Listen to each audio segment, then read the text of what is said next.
Okay, good afternoon, everybody. It is 1:01 and we are here for the regular BOCC meeting of November 1st. All three commissioners are in the boardroom with me, or my two fellow commissioners in the boardroom with me. We have Cindy Quintana, Deputy Clerk, joining us, and we do have two members of the public that just sat in. So I will go ahead and copy the, let's see. Copy the agenda, if I can find it.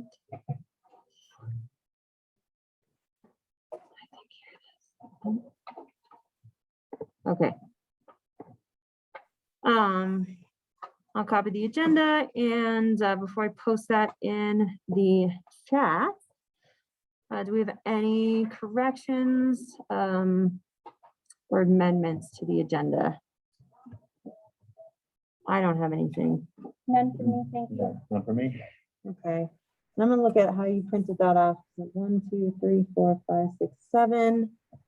Yes, that's how I split it up, because when it gets copied, I copy it and paste it from what's posted online. It's always a funky format issue, but all right. So without, oh, actually, I do have a comment on just on the minutes. I was only able to get through to, let's see, maybe through the first 4 sets of minutes. And I don't know if you all wanted to take time at the end, depending on what time we get through our new business agenda items, to go through them together, or if you guys have comments on the last 2, 4, 6 sets. But okay. So I guess maybe the last portion or all of it? The last portion. I'd be fine with that. Yeah, we can also just see how we're doing on time, and like, I mean, if we could quickly just go through them. Okay. All right. So potential tabling, but let's cross that bridge when we get to it. Very good. All right. So without any other comments or changes to the agenda, I'll entertain a motion for approval of the agenda. Second. All right. All those in favor? Aye. Aye. Very good. Thank you. And I will do my best here now to find that again. There we go. All right, I'll get those posted in the chat, and if I could just get help with a couple eyes on that to see who might join us and need it to be reposted,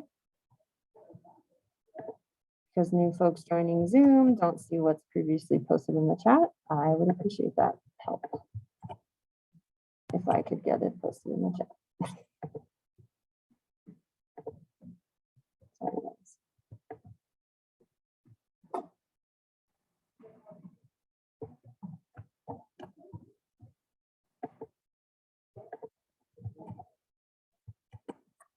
It is not working.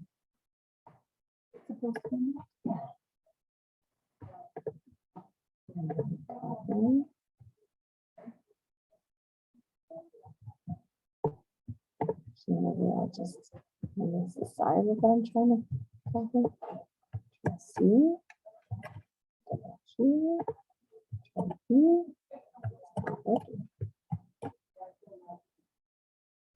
Okay.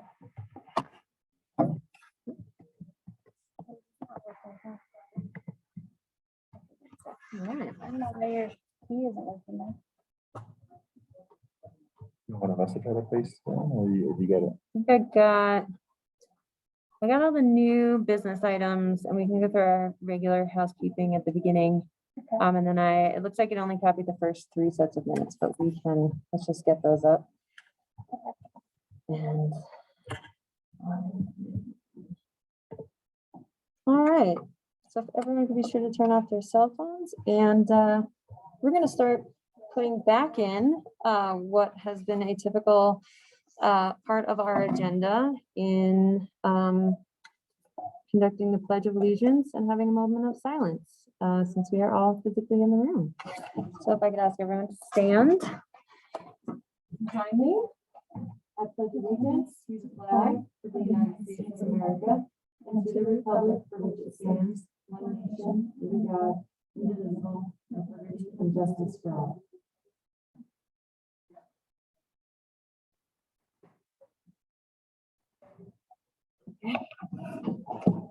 Hopefully that might get said.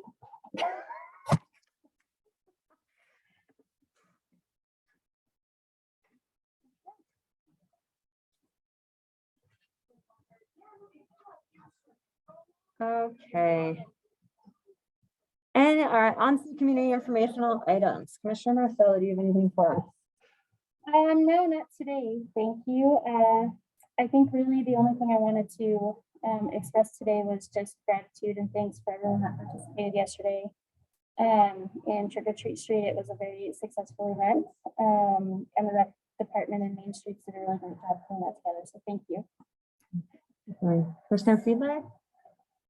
Yeah, second that. Also, there's a New York Times article today about housing generally in Colorado and the high country, east of mountain towns, but specifically highlighting a lot of the work going on in Leadville, and quoted Christy Garza from the Housing Coalition and Build Generation. So I'll put that link into the chat in a second.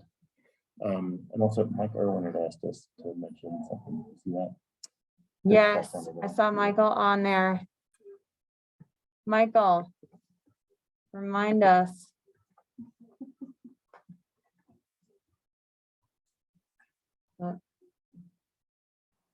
Oh, okay. It was San Miguel County had donated some LED lights to the county to use in our facilities. So that was Michael Irwin, our Public Works Director, wanted to be sure to give a shout out and thanks to Miguel County for that, for their generosity. And I just have a general comment. Yes, participated in the events this weekend. That was a lot of fun. And also, you know, I just want to generally add it's really nice to have a lot of groups organizing workshops and conversations together to kind of reconnect and have partners on the same page and really trying to understand alignment as we talk through, you know, the continued ongoing rec master planning, the community wildfire protection plan, tourism, and kind of those impacts and how we can all really align our existing resources to address all of those. So those conversations, some were hosted last week by the tourism panel, and we'll continue to really kind of have those conversations through, especially budget season, as we again try to align efficiencies in our resources. All right. Any commissioner clarifications? I don't have any. None for me, thank you. Okay. And public comments on items not on the agenda. We have a couple of members of the public here with us, and I see a couple of public members on Zoom. So any public comments for items not on the agenda? Will you be able to hear everyone talking? There's a projector set up like in the town. I'm just wondering. We don't have, I could try to project, although I actually don't have that ability on my screen right now, but you should be able to hear participants through the Zoom with the audio because it's a smaller room, but no, we don't quite have the same technology set up as city council chambers. Mayor, I see your hand up. Go right ahead. Thank you, Commissioner. I just want to echo Trick or Treat Street was a fabulous event. The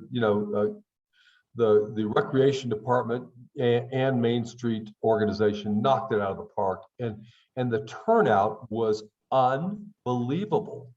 I mean, I expected people to come out, but I had no idea how great that was going to be. So thanks so much to everybody in the rec department and to Main Street.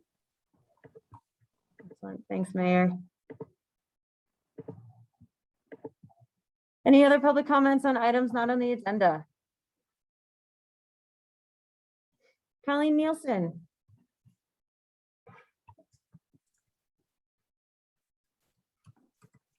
Hey guys, it's Colleen Nielsen, Director of Lake County Public Health. Just a friendly public service announcement of we're having a large vaccination clinic for COVID on November 13th. We are just waiting to hear if the population aged between 5 and 12 get the go-ahead. We'll know more tomorrow, so expect to see that plastered all over town. Once we know all of the groups, we will have the opportunity to do first doses, second doses, booster doses, and hopefully we will have that new population of 5 and up at that point. And we will have both Pfizer and Moderna on hand for that to ensure that we cover everyone.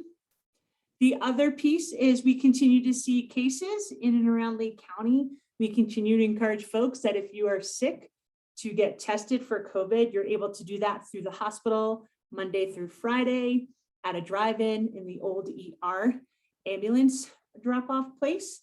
They are looking to move locations, but that is not happening yet from my understanding. And the state is also setting up on Saturdays in that same location between 10 and 1. So there is opportunity to get tested Monday through Saturday as needed. Continue to encourage folks to wash your hands, stay home if you're sick, and decrease interactions until you know whether or not it's COVID. And I think that is all I have for today. And I will echo what I hear from everybody else about Trick and Treat Street on a personal note, having participated yesterday. It was a huge success. So hats off to Main Street and Amber and her working crew as well in recreation. It was fantastic. Thank you. Thanks, Colleen. I do have a question, Colleen. I did sign up, me and my family, for the event on November 13th. The Moderna booster, if you got Moderna, should you be checking the box for the Moderna booster or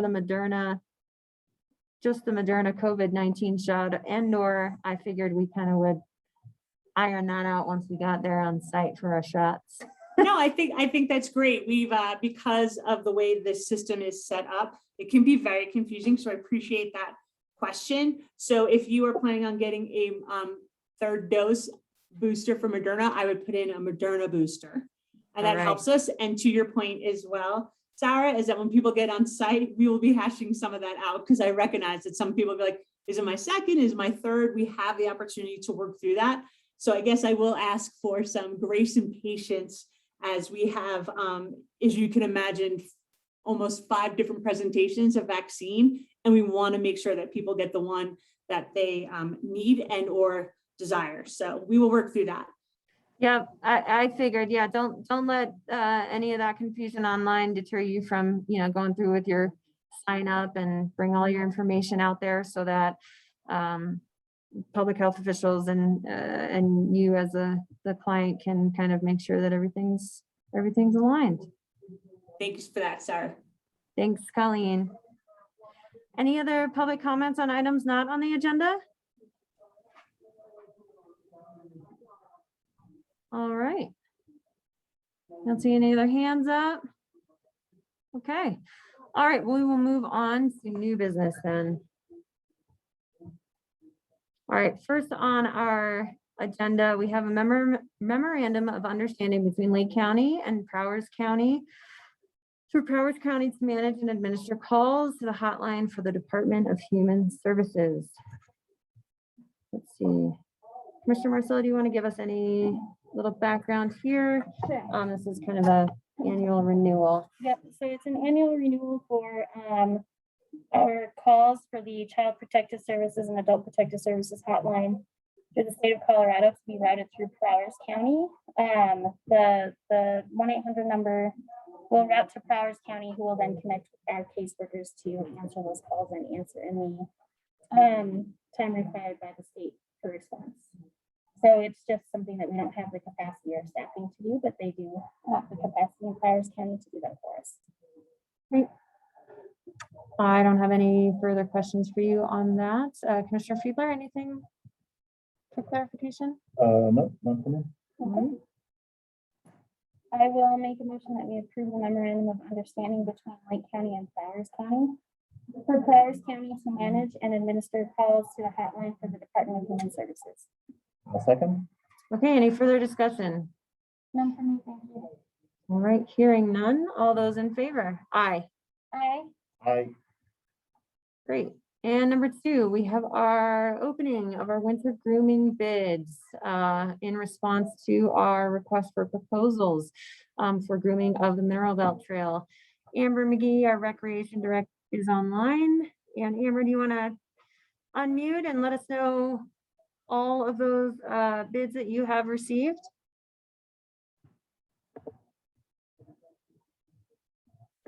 And if you cannot, I know you also gave us a list.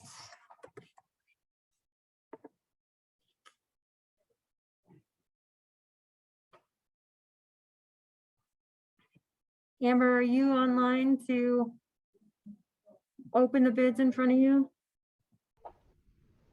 Sorry, yeah, I'm here. Yeah, I can screen share. Perfect.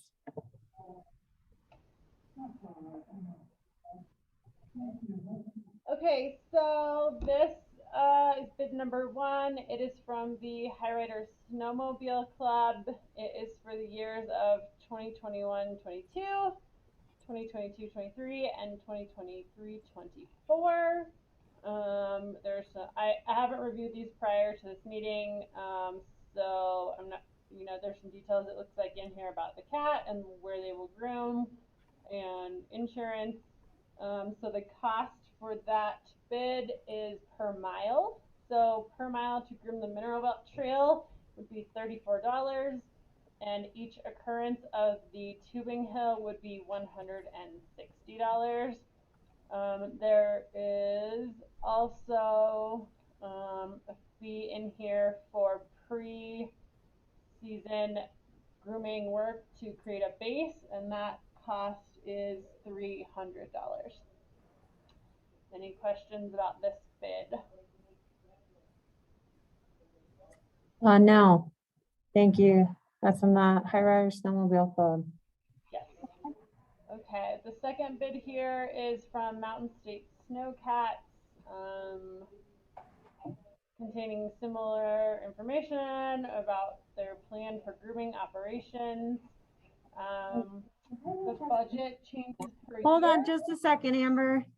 I can't turn this any higher. Amber, can you get closer to your microphone by chance? Anyway, Right in front of my face. okay. I'll repeat who the High Country Snowmobile Tours High Country Snowmobile Club was the first bid submitted, and the second one is the Mountain State Snowcats. Okay, sorry, Amber, thank you. Go ahead. Yep, so the 2021-22 season, it's gonna be $40.85 per mile. The 2022-23 season, it would be $42.89 per mile. And the 24-25 season would be $45.03 per mile for Mineral Belt Trail grooming. For the Dutch Henry Tubing Hill, the 2021-22 season would be $198.71 per mile. For the 2022-23 season, it would be $208.65 per mile. And for the 2023-24 season, it will be $219.08 per mile.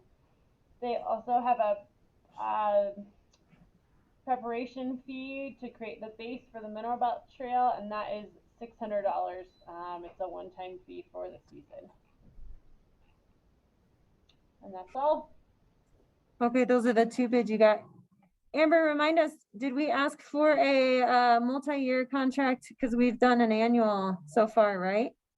Yes, we've done an annual contract every year, and it has been awarded to the same entity. And we thought it may be easier to do a multi-year bid and have some potential cost savings with those year-to-year fees by doing a multi-year bid. So the RFP does state that it may be awarded as a multi-year bid, or it may be awarded as a single-year bid. It will be up to the discretion of the advisory board and the Board of County Commissioners. Okay. Thank you, Amber.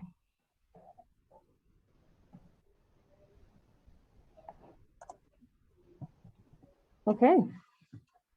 And Amber will be reviewing those and bringing a determination to us at a later date on award. Okay. Moving on.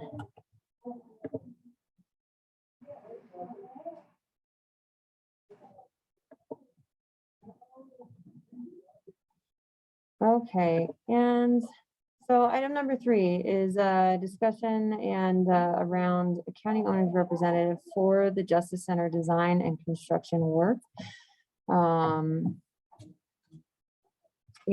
3 and 4 are a little related, right? We might talk about both of them. So, okay, all right. And 4 is the authorization of county attorney and Justice Center task force coordinator to conduct further due diligence on a certificate of participation option. Commissioner Fiedler, if you want to kind of open this up a little bit, and also before you continue though, I might try to adjust my audio settings and see if we can improve them.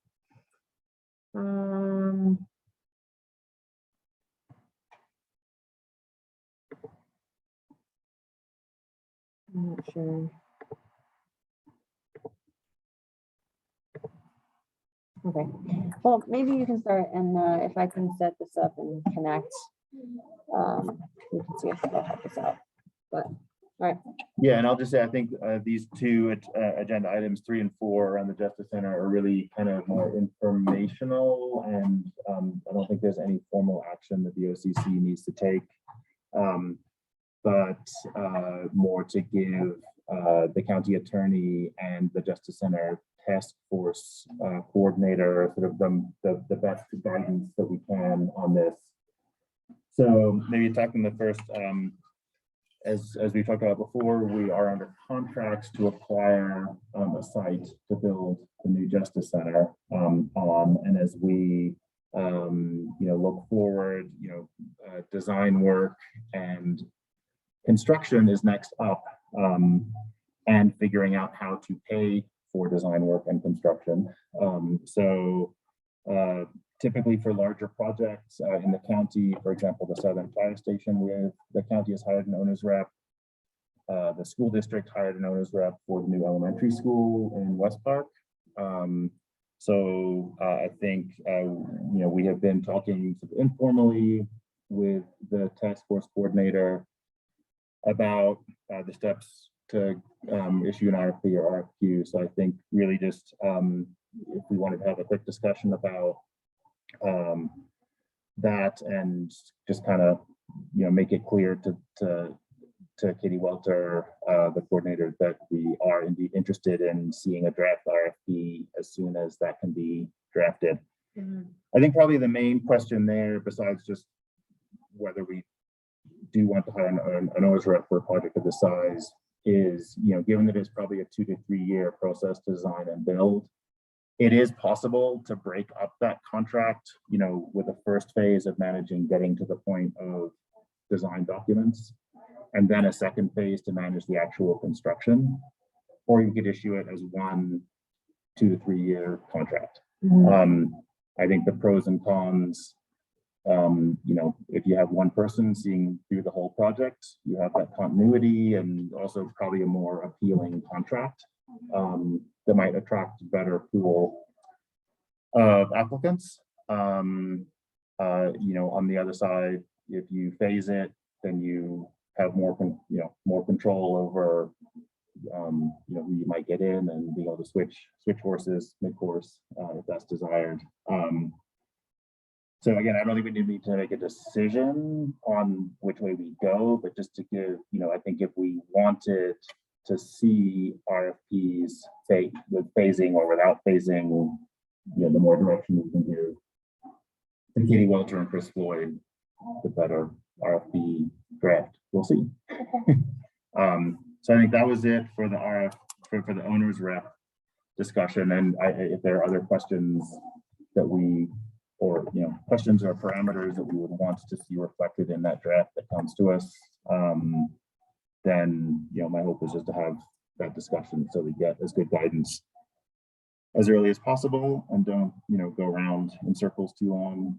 And then on this agenda item number 4, on the certificate of participation is one funding mechanism for the project. And as we get more serious, now that we are on the cusp of having a site, as we get more serious about trying to reconcile the ideal size of a new facility and what we can actually afford to construct, given housing price escalation, I think we need to, as we have been, we need to start getting more information. So I think, again, this was just for transparency and giving the best direction to the county attorney and the task force coordinator with, you know, any particular questions we want. Again, I don't think we're not making any decisions at all at this point, but more just sort of asking for continued background due diligence from staff on what the process for a COP looks like and what are the factors we need to consider.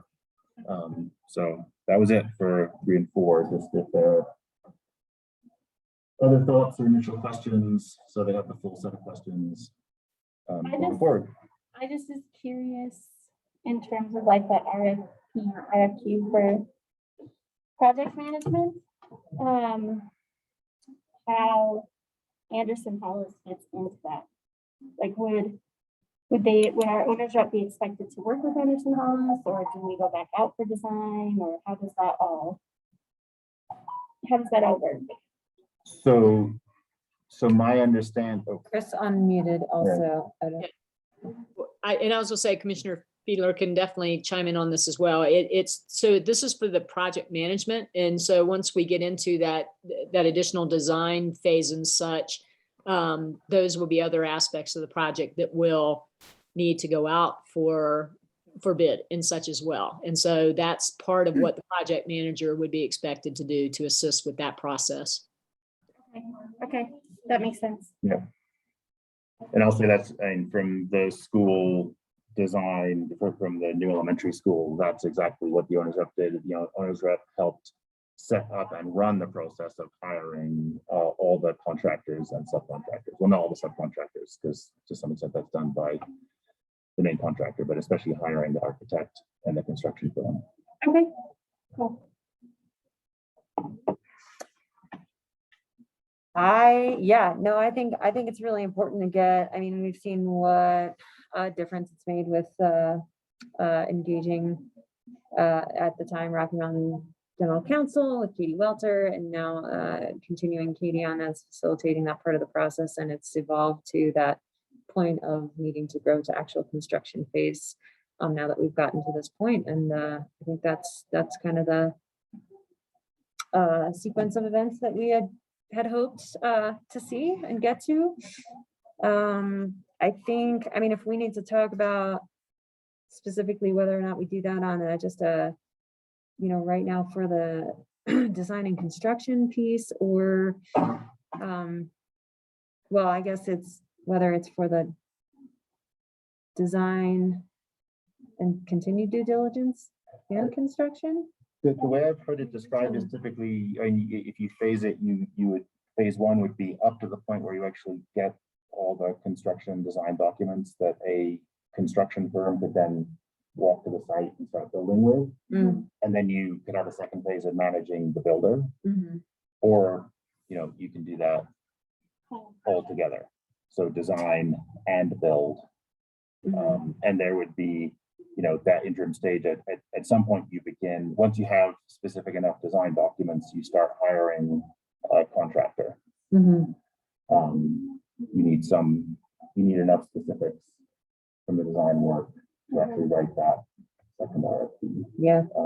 I think, it seems more time consuming to do it in 2 phases. Yeah. We would add another hiring process, yeah, for sure.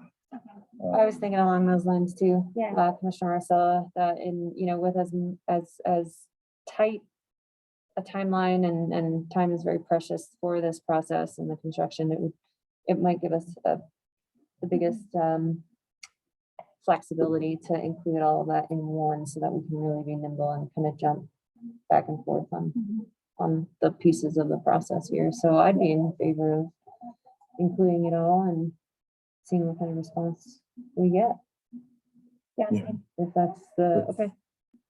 That's definitely my lean. I think we could maybe ask Katie and Chris, again, the task force coordinator and county attorney, to continue asking that question of whether, that's the typical ways of doing it, to do it all as one.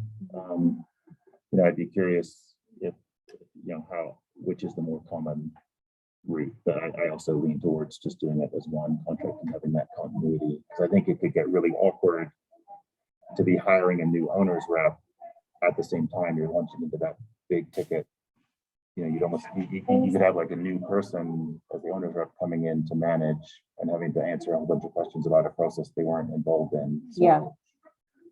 Yeah. I lean towards This that. is- Yeah, this is Chris. I was going to chime in and agree with that too, that I think that for consistency and continuity and stuff, it probably would be better to combine those. But as Commissioner Fiedler pointed out, you can do it separately. It just might not be the most efficient approach. I feel like we should kind of poll the board now and sort of make that decision so that we don't waste any more time in the drafting of an RFP to post. And then our, more formal decision can be either finalizing the language and making sure that we have everything included in that RFP to post, or, opening whatever proposals that we might get in response. So I would be okay making a decision today of the direction at least. Yeah. And it sounds like we all were on the same page about incorporating the entire scope of the project for the sake of time and continuation. Yeah, I think so. Yeah. I personally would only like to see an RFP or an RFQ with the whole project in it, because I think it it'd also waste Katie's time to write both. Yeah. For us to look at it. I mean, the whole thing with two of them just was very expensive. Yeah. So, Okay. I don't know if we need to vote on that. I don't know. Clear consensus from the discussion. yeah, I just think if we want to ask her to do that. And then I guess the other is just date. I mean, it would be great, I think, just keep things moving if we could try to see a draft in time for the county attorney to review before our next BOCC meeting, and then we could approve to issue it for the next BOCC. Our next one is on the 18th. Yep. Or 15th. that's October. Sorry, I looked at the wrong calendar month behind you there, Cindy. I think 15th, right? Yeah. Okay. I guess we could always try to post a special meeting sooner if I honestly don't know how much work that takes to get the RFP put together. Great. Well, yeah, let's reach out to Katie and ask her and Chris to work together and give us the timeline and whether the 15th looks good. And yeah, I think we continue to be on the same page as just kind of scheduling special meetings or whatnot to keep this moving along as we need to. We don't want to cost us any more time or money than is For some reason, necessary. my phone stopped working. Oh, that's Yeah. okay. Commissioner Fiedler or Marcella is having trouble staying connected. For some Okay, reason, so we're in the same room. Go ahead, Chris. I was just going to say, you could go through the process. I just wanted to note that you're not required to publicly approve the RFP to be issued or whatever. That, I mean, you Right. can just do that today, in terms of directing us to put that together for your draft, but we're happy to present it on the 18th if you wish and have it reviewed by y'all then, if you like, before it's issued. If that's the soonest, I mean, I think maybe we just kind of wait for your response and see how quickly the development of that can be had, and maybe, you know, we do publish that and just present it at our next meeting at the very least, that, you know, you guys have checked in with us individually on content, and you know, our next steps will be to open bids, and at least on the 15th, we can maybe outline what that timeline outlined in the RFP might look like. And what intentions, you know, when we can expect proposals and the start of that process. But Yeah, and I don't want to speak for Katie with that timeline, since she'll obviously be drafting the RFP. So I'll share that with her and then ask her to circle back around with the timeline that she thinks will be appropriate for that. very good. All right. I'm just gonna repost this agenda in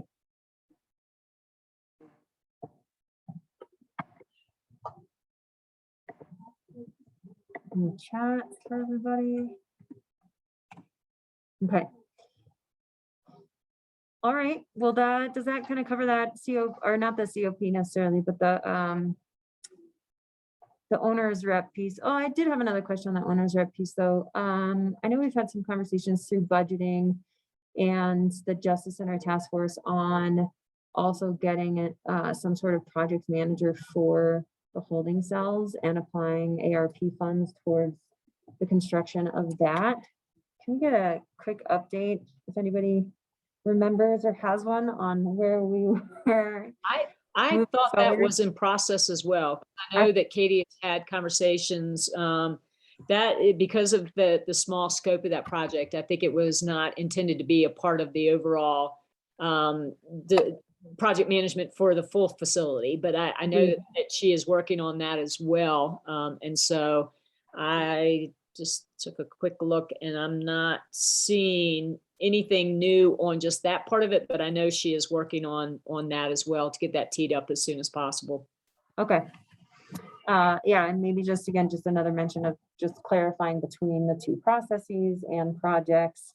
But we are trying to move forward as quickly as possible and hiring a project manager specific to the initiation and completion of the task of holding cells, or the construction and renovation of getting those holding cells in place Right. is a top priority. Right. Yeah, no, I know that's on her radar. And so I'll mention that as well. Appreciate it, Chris. Sure. All right, and then let's see, the due diligence on the certificate of participation, item 4 that we've included in the conversation here. I think we really need to continue taking steps forward on that. Commissioner Fleether, I know you met with Katie and a representative to get some more information for us on a COP process, and what were some of the next steps to come out of that in communication with the full board. Should we set up a time to also get a presentation or some numbers, or should we kind of say, yes, please crunch whatever data you need to do to bring us those numbers? Yeah, I think we should just keep discussing with Katie and with Chris. I mean, my sense is, so I was on a short discussion with one vendor in the state. I think one question is, there's at least one other vendor out there with a strong in Colorado presence of municipal COP and bond issuance. So I think at least a sort of question to Katie and Chris is, can we set up a discussion with other vendors and just put it on the schedule for all the BOCC members to hear from both vendors and be able to have that discussion. And then I think for me, just some of the due diligence is, there's probably a host of questions, but timing, like, how does the timing work of getting a COP set up and that issued? I think there's work with the county finance department on just really getting a handle on the different pros and cons. I mean, COP is not the only funding approach. So we need to understand and have brought to us the pros and cons of different funding avenues. I think a big one is sort of what is the I mean, maximum and also wise size of the COP. Mhm. As I mentioned at the beginning, I mean, we're at the start of needing to wrangle and find that overlap between what is needed and what can be afforded.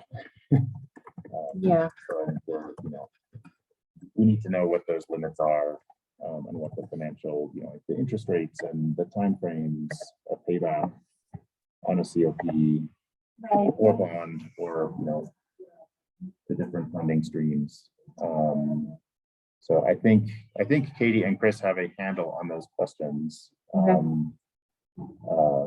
So I think to me, it's just the direction that clearly, yes, we do want information on the COP as one possible funding option, and to help us understand the timing of when we need to make a decision on that, so that we have funding lined up, hold up construction. Okay. And if there are truly only 2 organizations or vendors that can supply us with a facilitation of that process for Lake County, do we also have to put out an RFP, or is that just do we need to meet with them and kind of, That's the best deal. yeah, which, Yeah, Chris, what do we do there? Yeah, I would think if it does end up that there is more than the one viable candidate for that type of process, we probably would want to send out an RFQ or something, in that, request for quote, in terms of their process, the rates and all of that kind of stuff. okay. Can we, I mean, it seems that maybe we should do that sooner than later as well. I mean, so we're not duplicating process of asking them even just to have conversations with us, or we kind of get some numbers in writing and timelines, so that we then can have a more detailed conversation with them when we are able to schedule. Yeah, meetings. well, and I think at this stage, I think it's just because of needing to collect more information on the other firm that offers before to even figure out if it is something that's viable. And I Okay, think that's the authorization I think that we were looking for today, is just to authorize us to continue looking into this option, and to essentially preliminarily vet the other firm to see how they compare to the one that has been talking with the county so far about potentially helping with the COP process. okay. Happy to entertain a motion to authorize legal and facilitation representation to continue vetting our options for engaging in a certificate of participation, as that is likely a necessity in our consideration of funding the Justice Center project. So moved. Second. All right. Any further discussion? No, thank you. I'll just add, I mean, so the certificate of participation is a very common option for counties and municipalities to fund projects like this, so. Yep. Well utilized in other places and other counties. All right. Thank you very much. All those in favor? Aye. I All right, that was unanimous. Very good.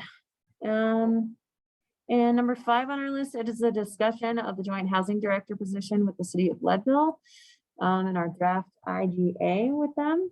So we have chatted multiple times in various formats with SCED and the county's engagement with SCED, with the city on budget work sessions, some housing coalition presentations and conversations, joint meeting, our last joint meeting with the planning and zoning and planning commissions with city and county, all around housing. And one of those ideas that came up, and then the draft that was provided to the county by the city was an IGA for the development of a housing director position to be managed under the county.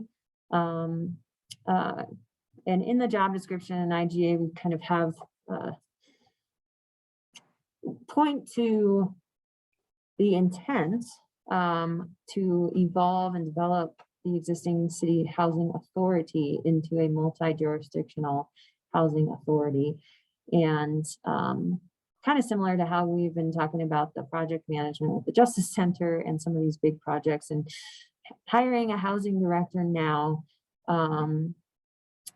has been kind of determined through a lot of those conversations as the best way to keep this work moving quickly. As we know, we all needed this yesterday. So to have dedicated staff that can really be in charge of moving this along and keeping the conversations going is really kind of the backbone of the idea here.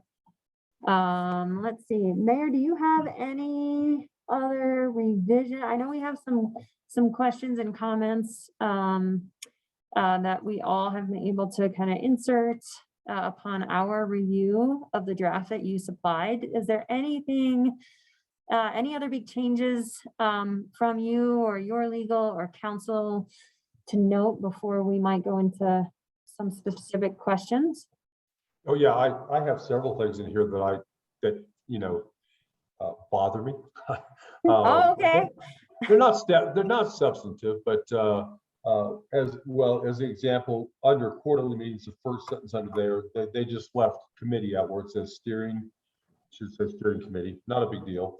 But also when it lists the different organizations that might participate in an advisory council, in my mind, I would take the policy advisory team out of there. The housing coalition's already there, and I might add planning and zoning.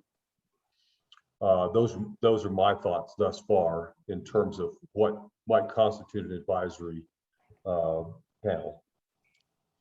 I like that, Mayor. And Would it then be both, go ahead. sorry, would it be both city and county planning and zoning? I think each. Okay, I think they're, we're talking about a bigger picture here, and it would be lovely if those people were always on the same wavelength, but that's not always going to be true. So I think each of them should have a representative on this advisory panel. okay. On the next page. Hold on just a second. Oh, sorry, go ahead. Well, I don't know if Commissioner Fiedler wanted to comment on that. I have a comment too. Sure. Mayor, why don't you go ahead and get all the comments out, and I was going to come back to one of your points, but yeah, let's just list everything out and we can move through it. Okay. Okay, on page 3 of 2, according to the bottom, we do show. It was almost an argument with Christiana, our city attorney, about how this would be worded in terms of how it's divided. And she said she wanted it shown as 2/3 of the city. I don't actually have a problem with it because it's not going to matter. It's going to be city money either way. It just made me nervous to Mayor, can you, I don't see 3 of 2. What, are you still in the IGA or are you in the job description? No, I'm in the IGA. I'm Okay, on the third page where it's talking about payment amounts. Oh, right here. Okay.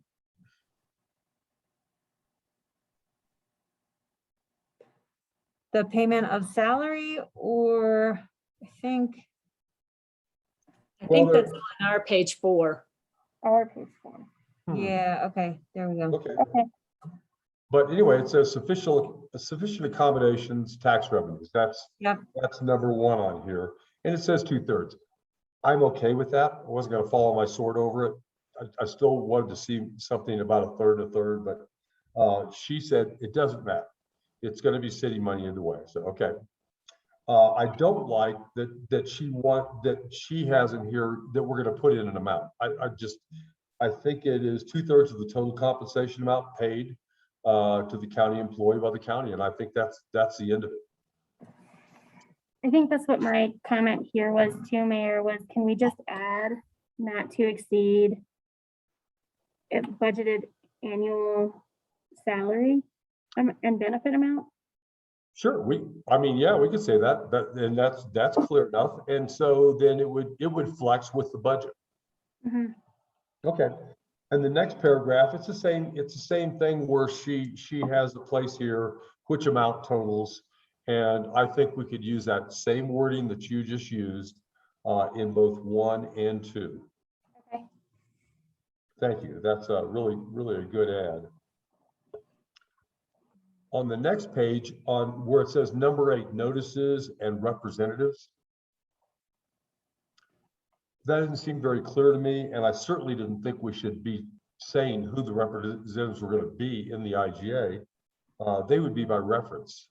And the designee, for instance, the designee for the city would be the city administrator or the mayor. And then the designee for the Board of County Commissioners would be a designee. In fact, both of them would be designees by those appropriate governmental entities. But I don't think we should put names in there in the IGA, which seems to be what was contemplated. Mm-hmm. I think actually, I was gonna say, I read that as meaning that it would be a position, since this is intended to be automatically renewed. So yeah, I'd already kind of looked at it and figured it would be, the county manager, county administrator, or city administrator, those positions, not the name. So I was going to note that as well. But I still like the idea of the city or the county being able to designate a representative, rather than have it more closely defined in the IGA. So you don't want a position, is that what I'm understanding? No, I think that would be too constrictive. But I also think, Mayor, and I think it should, to the idea of designating a position, I'm thinking that it should be some sort of staff person from the city or county side, so that there is a continuity and an assurance of an in-depth understanding of the process, boundary, the lines of, that's just occurring to me as Chris says that it should be, or it was intended to be a position. Well, do you think it should be the city administrator or county manager, city administrator and county manager in those positions? Yeah, I think so, probably. Okay. I think that's probably actually pretty good. All right, thank you. Content, yeah, that's just occurring to me. So, all right. Those are the only real issues I had.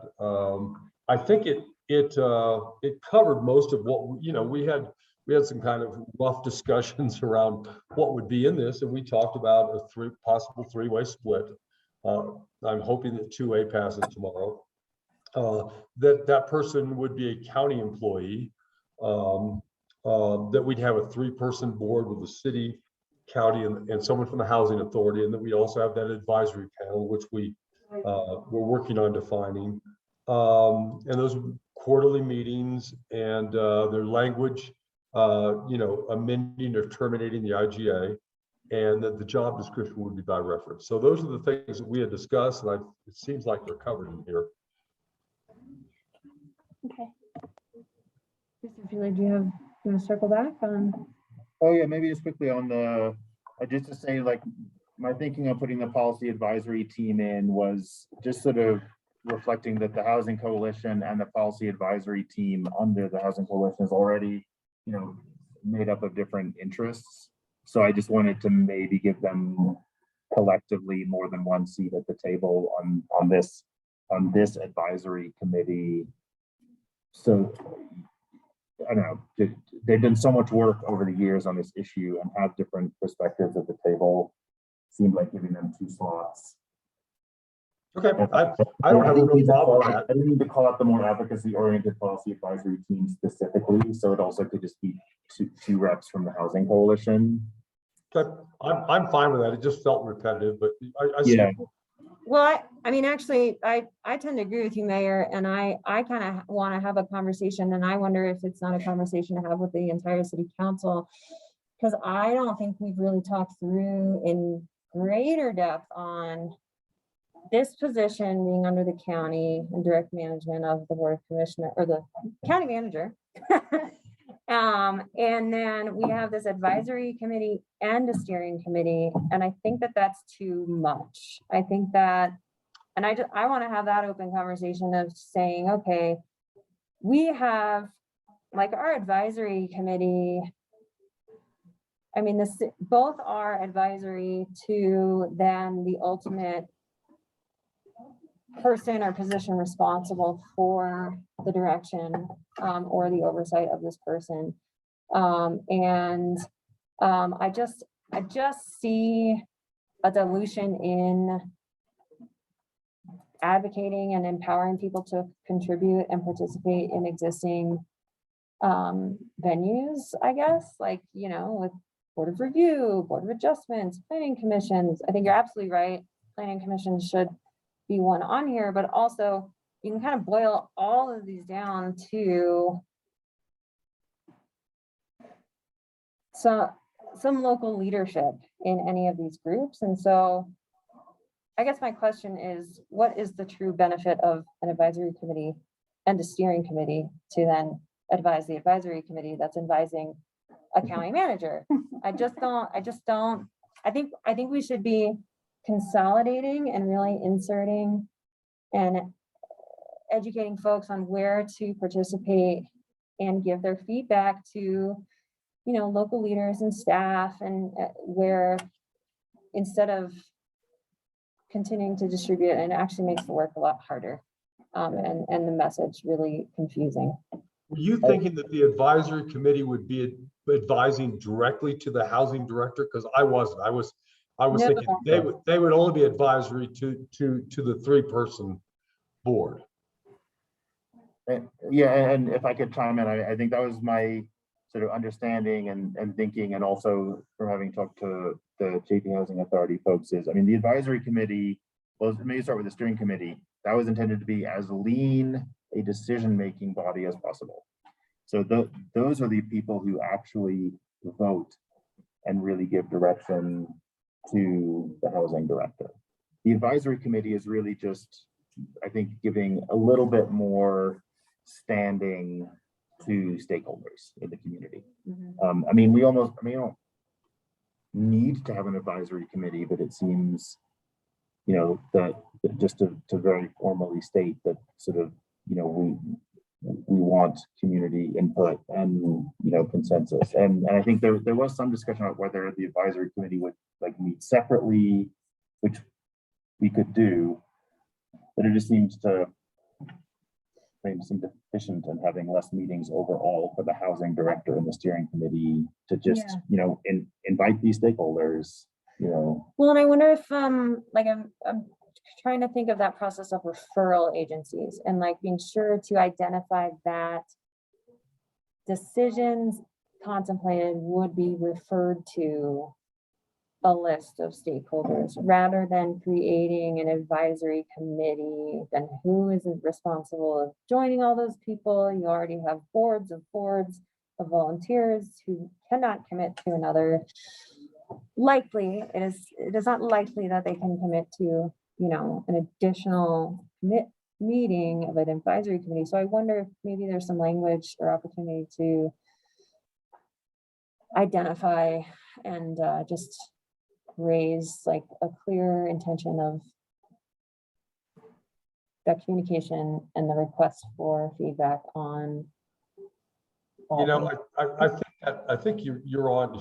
I think it's a very good point. We're asking for another committee, and then what would the real functionality be? So maybe we put something in here that it would encourage the 3-panel board to reach out to the following stakeholders in the community as they go through the decision-making process. Does that sound right?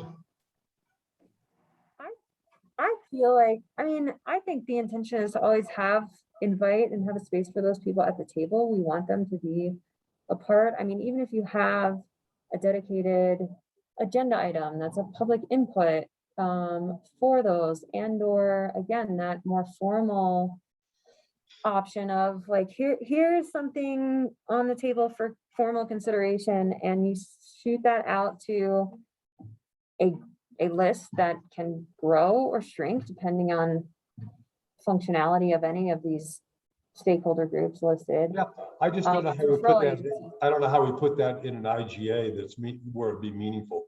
I mean, I tend to agree with you. It might be a step too far to have an advisory board. And maybe it just needs to not be in the IGA at all. We've got Ann here, and I wonder, since with land use staff, Ann, do you have any thoughts on how do we list that in our code and through our processes now with any permitting or land use considerations? Just that.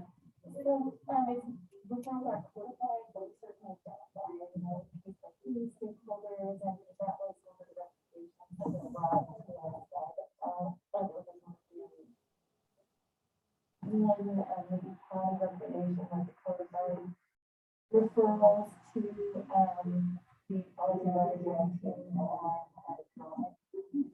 so right now it's informal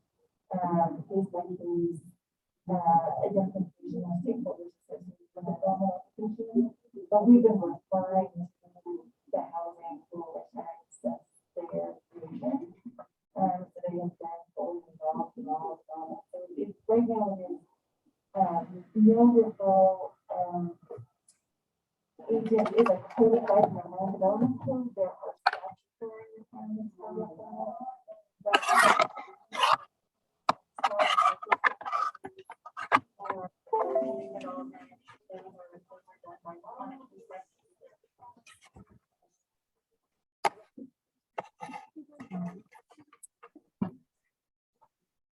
Okay.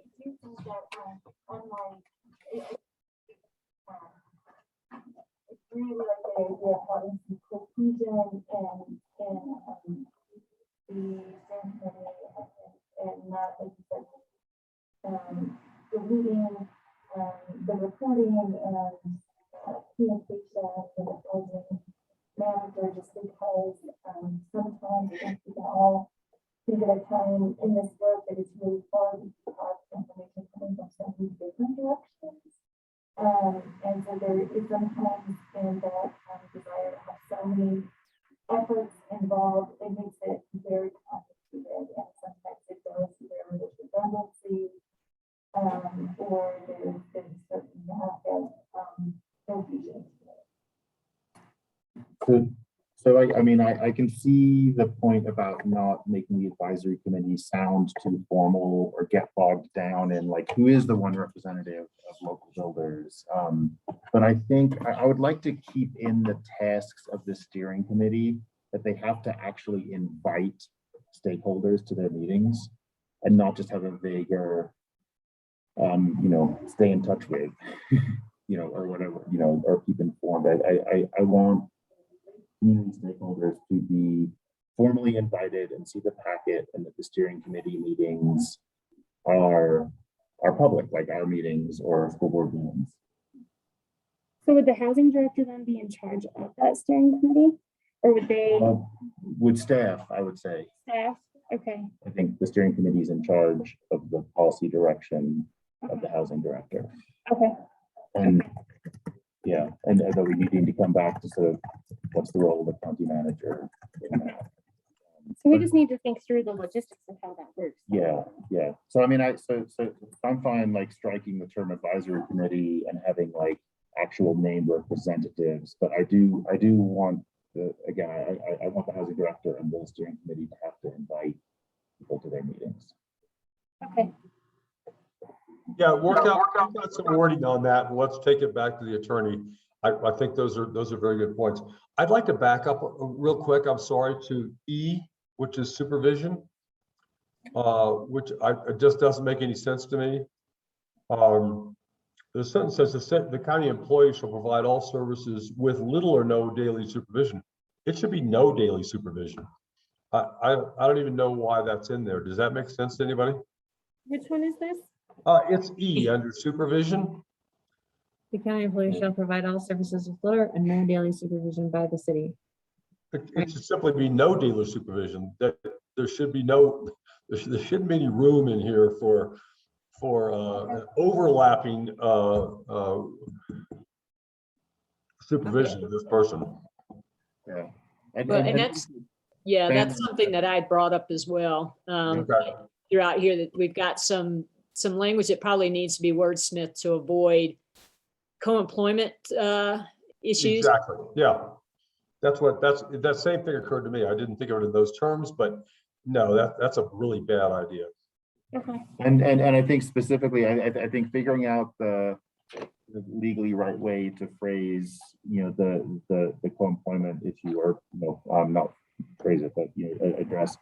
To me, the county manager is in there, and I don't know if it's like accurately reflected in the drafting, but the role of the county manager is just because this housing director will be a county employee, there will be day-to-day issues that they need to raise with someone in the county. And I think sort of by definition, that's the county manager. I think their policy direction comes from the steering committee of city, county, and housing authority. And I know there's going to be some gray areas in there. But I really see the county manager as being someone they can go to day to day. So someone the housing director can go to day to day to, I don't know, like, whatever it is. No, I think that's very well put. Day-to-day supervision is under the county manager, and then overall vision and direction comes from the 3-person board. Okay. Sounds good. I'd like to ask my, Oops, sorry. I was just going to offer to Mr. Mayor, one of the things I picked up on that I kind of like is you keep referring to the board versus a steering committee. And this is one thing that I was chatting with Commissioner Fiedler about, of clarity as to what the actual structure should be for this. If it should be, instead of a steering committee, if there should be some sort of an appointed board with the 3 entities that will have that oversight. And that's something I'm happy to follow up with Christiana to talk through what the best structure might look like there, because you also run the risk there with co-employment issues. If you've got a board that's giving direction directly to your housing director, who's not their employee, if you will. So just kind of need to probably wordsmith and work through those issues together. Okay. I'd love to kind of try to capture some of our questions and ideas here and ask Michael at SCED and the rest of council, who I know a lot of those folks have, experience in their professional lives through some management and might be able to give us some insight. I also think that it might be just worthwhile, in the idea it says meet at least quarterly, but in policies and procedures, we sure can say when the steering committee meets, it is a public meeting, or at least have quarterly public meetings and other meeting, all of those meetings in between where they're meeting with staff and the housing director, can be in a different format, but maybe they have at least quarterly public meetings. Yeah. Okay. Yeah. Because I don't think It's still at least. But your other points, yeah. maybe that'll help. And then those as public county department meetings would be posted and follow postings. And so, and then we push that out, but that could be an addition. Good. My problem here on scheduling. So we had Pat Mercer joining us for 2:00 to give us a presentation from the Forest Service. Can we pause the conversation here, or do we have a lot more to mull over? I think we have a lot here, and I'd like to, I'd love it if and I'll take some of these, changes and ideas back to Christiana. And if Chris and Christiana can come up with these changes that we've discussed and some wordsmithing that makes this work better and that we're all comfortable with, I think that's the way to go right now. Is that okay? So I mean, we think we have enough direction to then come up with a next iteration of this IGA and push that out to unless there are some other substantive changes that occurred to anybody, I've given you all my whining points. Okay. I think that sounds great. All right. Okay. Thank you very much. And this is, I'm looking forward to having housing director. Absolutely. No, And it's I'm also looking forward to seeing if 2A passes tomorrow. We'll see. woohoo. All right. Thank you, Mayor. We appreciate you you. joining us. And if council wants to have another conversation around this too, where you present an update to them, please let us know so that we. I think we will once we have a document that we're comfortable with. Okay, Perfect. great. Thanks. Thank you. Bye-bye. Okay, awesome. Take care. All right, Pat, sorry to hold you up for 12 minutes here. Thanks for your patience. Everybody, oh. This is Pat Mercer. He is our Leadville District Ranger, and Pat asked to be on our agenda today to present a draft, I'll call it a draft proposal for a plan on how to address some of the recreation impacts that they are seeing on federal lands. But also, again, something that's been talked about through many circles and groups around the county. And I guess with that, Pat, I'll offer you to add to that intro and give us a little bit more of what it is you're presenting today and the timeline that you're looking at, please. Thank you, Commissioner Mudge. Yeah, I appreciate the time with you all. I've met most, if not all of you, but so as Sarah mentioned, I'm the Leadville District Ranger and have been getting familiar with a whole suite of challenging issues that the U.S. Forest Service deals with here in Leadville. And so one of those issues that you all have seen around these parts for longer than I have is vehicle-based dispersed camping in particular.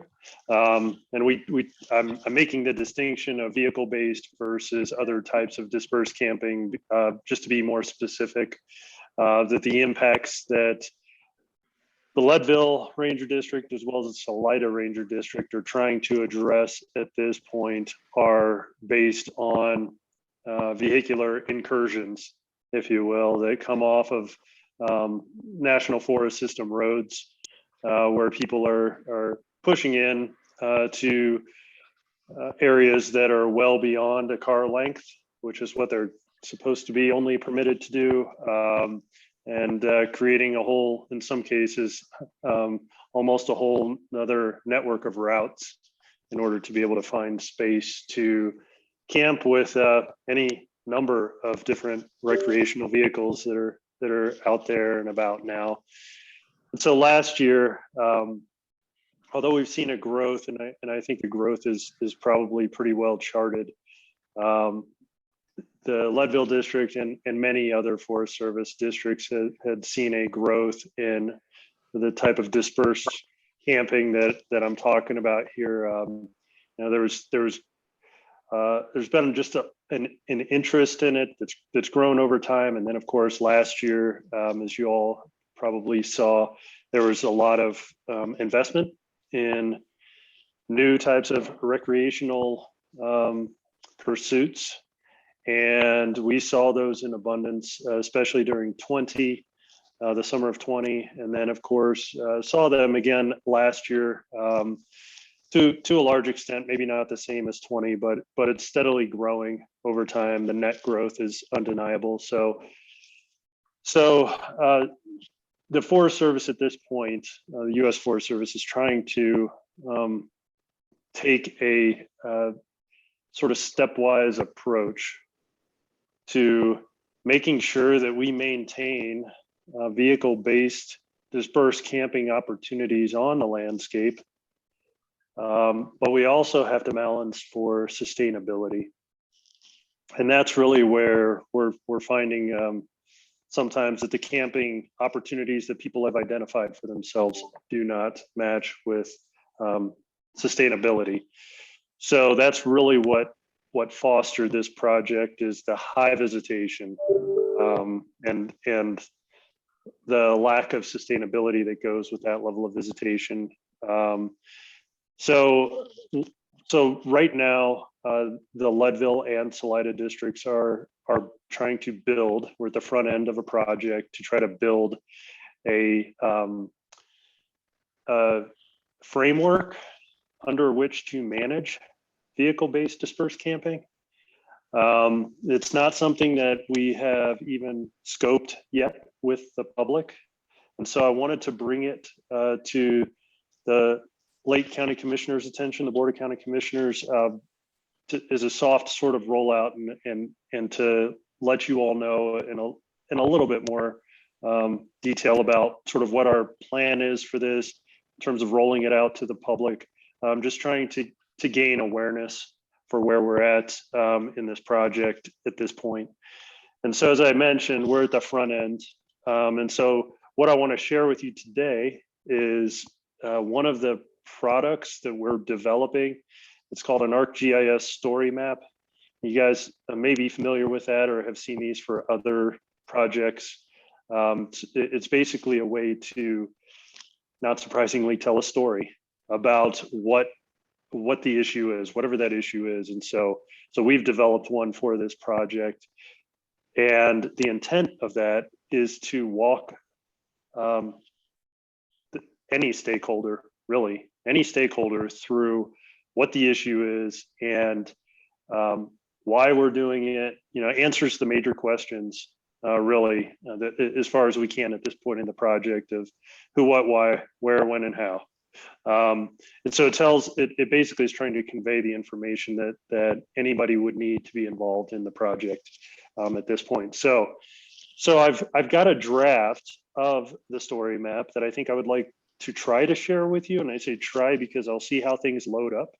And I am not as Zoom literate as I am Microsoft Teams literate. So I'm going to see how this goes and try to share my screen. I don't know that I need to do anything special. Let's hope I can find it. You should be able to share. Okay, I'm giving it a go. And yeah, I wish. Yeah, so let me know if you can see that. Okay, you know what? Let me actually connect my computer over here. We do have Lake County Conservation District representative in the audience in the room. Okay. He is the only one that cannot see the screen. Okay, well, I probably should have shared that I was having a visual to help me out here. It's a lot more interesting than just listening to me talk.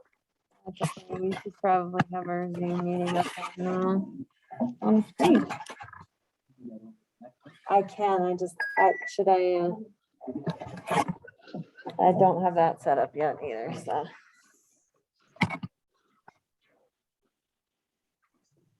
We'll do that. Just tell me when I'm good. I will. Actually, Okay. behind me. Once that Yes. pops up, you're good. Okay. Okay. Well, so this is one of the tools. As Commissioner Mudge is working on this, I'll just share that this is one of the tools that we see as being instrumental. This story map, in order to get the kind of public input that we're after, to help us develop a better project, as well as understand all of the suite of issues that we're dealing with, because sometimes, we may have a perception that we've got a full picture of something, and we don't always know what else is out there. And so, okay, looks like you all can see this. Okay, we All can. right, good. So that's what this is really about, is trying to give the public an opportunity to understand what the story is a little bit better, at least try to tease out some information from them, because at the end of this, we get to a spot where the public can actually provide feedback. And so the intent here is to get them to that point, as well as anybody else that wants to comment on this, because this is a digitally available project or product to all really who are interested in this. So we walk through here, and hopefully this will scroll and load properly, but this is the gist of it. You all have probably seen that we've we've set up buck and rail in thousands of different locations across both the Salida and Leadville districts to try to curtail some of the use that we haven't. That's in conflict really with resource benefits and the balance that we're trying to strike. So this is kind of a typical picture there. But really, again, it goes back to what the introduction talks about is this increased pressure on the forest resources. We have sometimes, you just get a really mixed demographic too that does want to camp in this way, and sometimes that can lead to some interesting scenarios. And then, of course, is we all know there's the potential of wildfire that's very real. The potential is real, and a fire is somewhere. We don't know where, but somewhere on the horizon. And so the more we have high use and use that's not really defined in some way, the more that leads to potential of wildfire. And then just people, some folks, they're still learning their camping etiquette. So that's growing pain that we've seen here over the past few years. So I think the key thing is the thing that we want to convey is that we recognize that this is a historic use of the national forest. We're not trying to wholesale say that use is going to be discontinued, but we do need to manage it better because up to this point, it's been pretty unmanaged. It's kind of been a free-for-all, and that model up until a few years ago maybe served the U.S. Forest Service well. It served the public well, and now we're just seeing that it's not really a sustainable model, and it's not sustainable for the ecosystem. So what you should be seeing here is our project area boundary, and we're looking at a district-wide approach anywhere where vehicles can really access. So you have to disclude areas like wilderness and roadless areas. They don't really fall into that.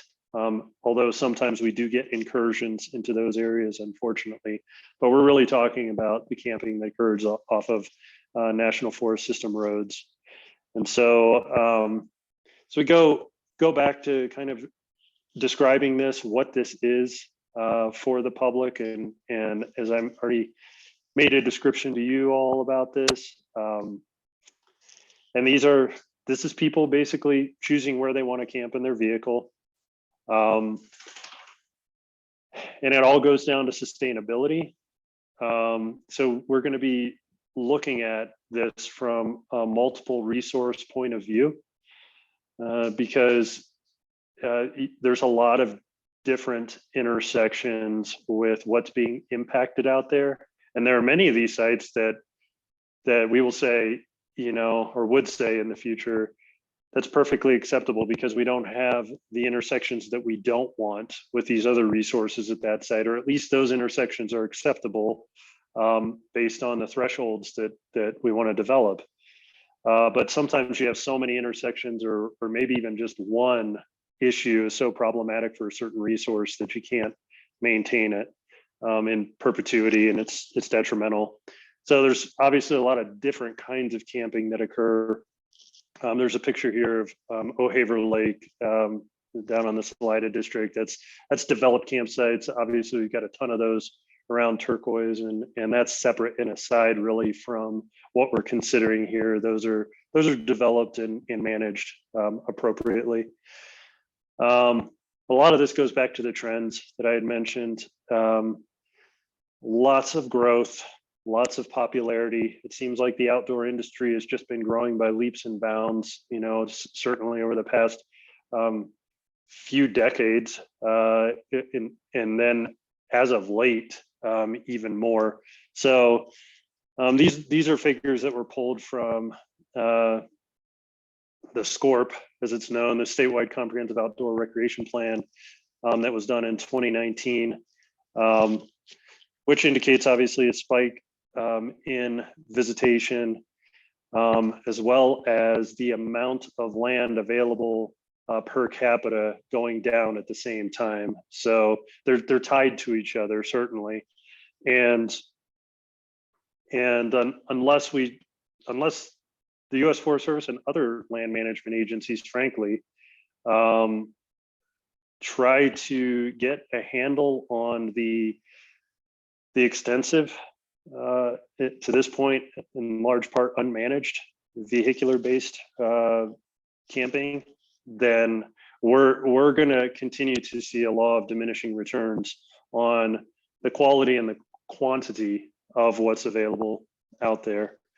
So that kind of pushes it into other interests too. I talk about wildlife habitat as being, just one of those resource areas, and we have, figures from Colorado Parks and Wildlife that speak to declining wildlife populations by species, and species that are really dependent on a certain amount of area to be able to use, and with limited disturbance, and so that's a nexus for this kind of project and why we need to move forward with it. Obviously, we've got a couple of different things that, just looking at the picture here, there's squatting that occurs, and we have a limit to the stay duration on National Forest System lands. And when you have sites that are effectively not documented, it becomes really problematic to monitor who's overstaying and who might actually be just living on National Forest System lands. I'm going to call those NFS lands from this point forward. But and then you have obviously trash that can come with it, personal belongings left behind, and we don't have a staff necessarily that's focused on just cleaning up sites, but we could employ a full-time staff to do that. And if you all have seen some of the more popular areas around the Leadville district, I'm sure you can understand why I would say that, because there's just proliferation of things that are left behind or not cleaned up, and leave no trace is a foreign policy to some. So again, need to act based on those things, because we don't have infinite resources.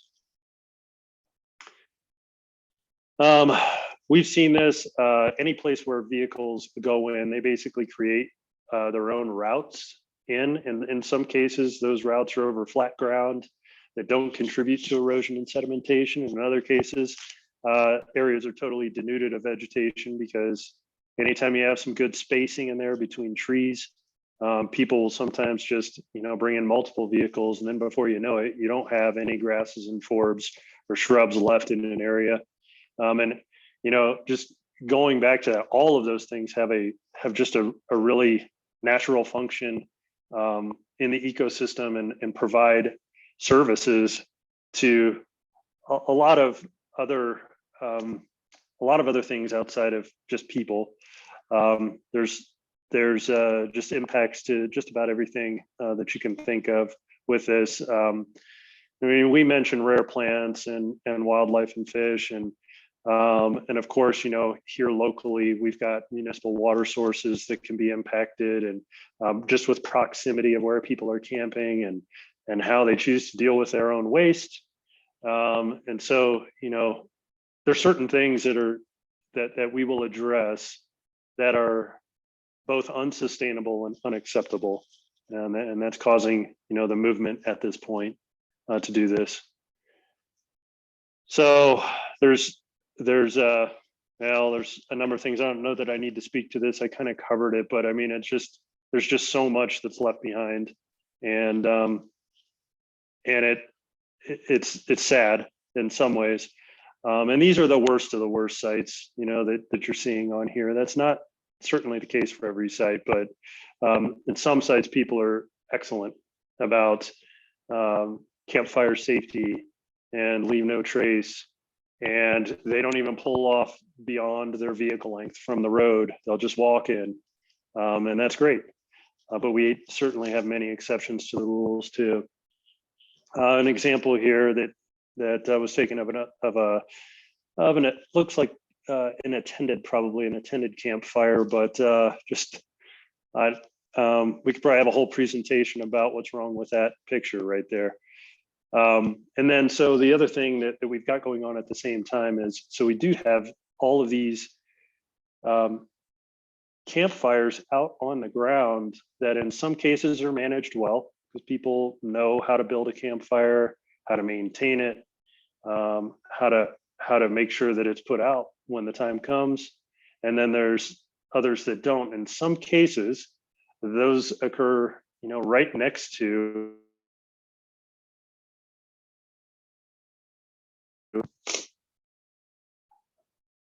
Can you all hear me again? Okay, I'm going to keep going here. So in a lot of cases, these campfires are in spots that are next to high fuel loading. So where we have, just high densities of trees, really receptive fuels. And then of course, the buy-in on fire restrictions isn't 100% and far from it. And so, people will be burning in conditions that they should not be. And so again, just exacerbating this. And when we have hundreds, and actually I would say at this point, between the two districts, we have thousands of dispersed campsites.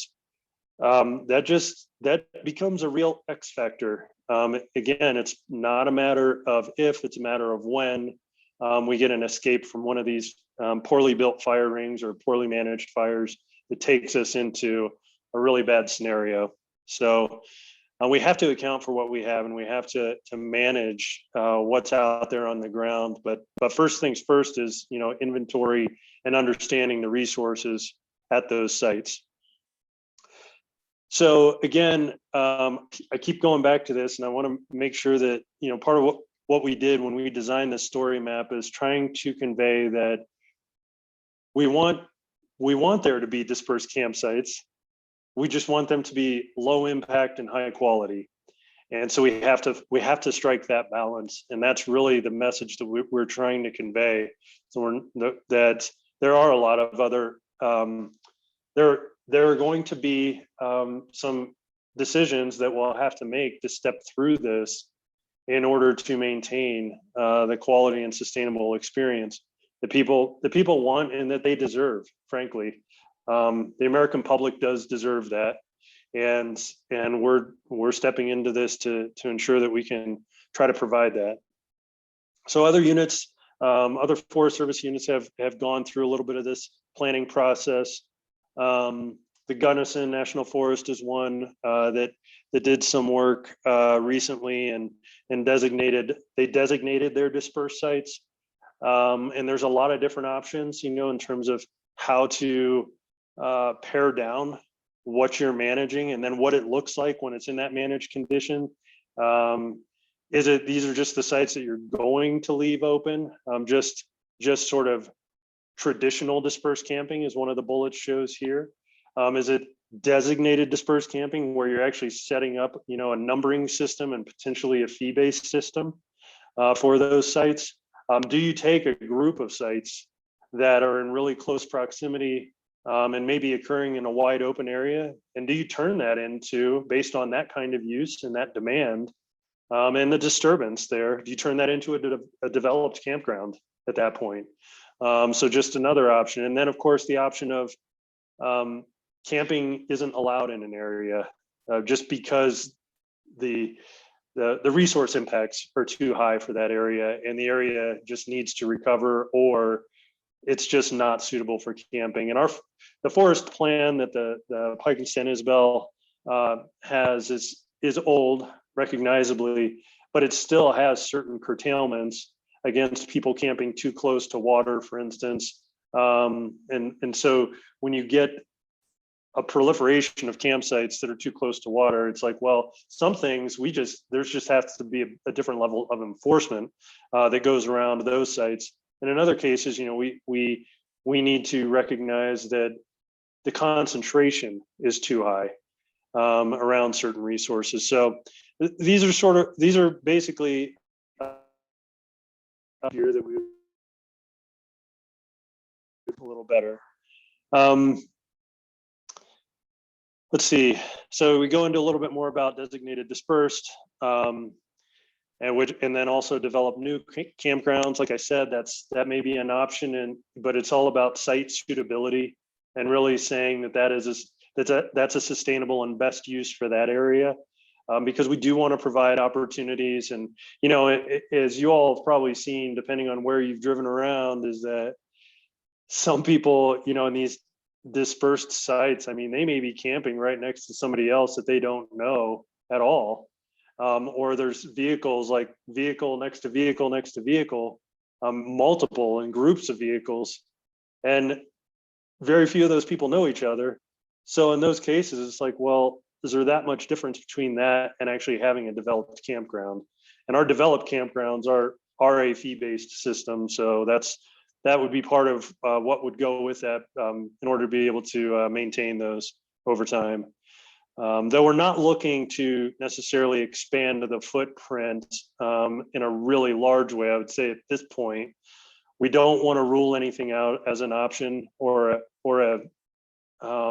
maybe a better approach than just allowing sort of a free-for-all or just having multiple designated sites that aren't a part of a campground per se.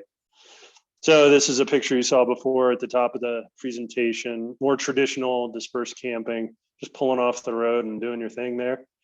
And then of course you get areas like this, which kind of reminds me, it's not the spot. I don't know where this is. It looks like maybe somewhere in Salida, but it looks like toward the end of Half Moon Road, when the road gets really rough. Just that, the wetland that's there at towards the head of the drainage, and it's beautiful, and really conditions and terrain don't permit people to camp in that area too much, but there are areas where terrain is friendlier and people have made pushes. And that's what we saw more than anything last year. We've seen it some this year, is where if they don't find a spot, they're going to make a spot. And we have to be able to curtail that. That's the whole point. So the rest of these maps probably are not going to load correctly. And so I'll just have to give you a little bit of a visual or description of what they're meant to convey. So we do have areas. This is Chalk Creek. You can see there, and maybe if I don't go as far, it'll load in other places. All right, so Twin Lakes is on here. We do have no camping zones, but even those are difficult to enforce. Sometimes they may be a no camping zone, but we still have people camping there. And it becomes a very unmanageable issue when you start dealing with a high number of people that believe they have a right to be there. So there we go, the map disappeared. There's areas around Turquoise that are in no camping zones as well. So maybe some of those areas, we would do a designated dispersed, because then you would have to have reserved a site to be there, and it helps the management side of things. So so this is kind of what I was getting to with this story map, is that you get down to a certain point and it asks for comments. It does make note that this is not a way to submit a formal comment. That's a sort of prescriptive process that as we roll the project out, we'll have a very specific public comment period for standing, basically to provide more official comments for the project. This is a way to this story map is a way to gain initial feedback from the public in a more interactive way.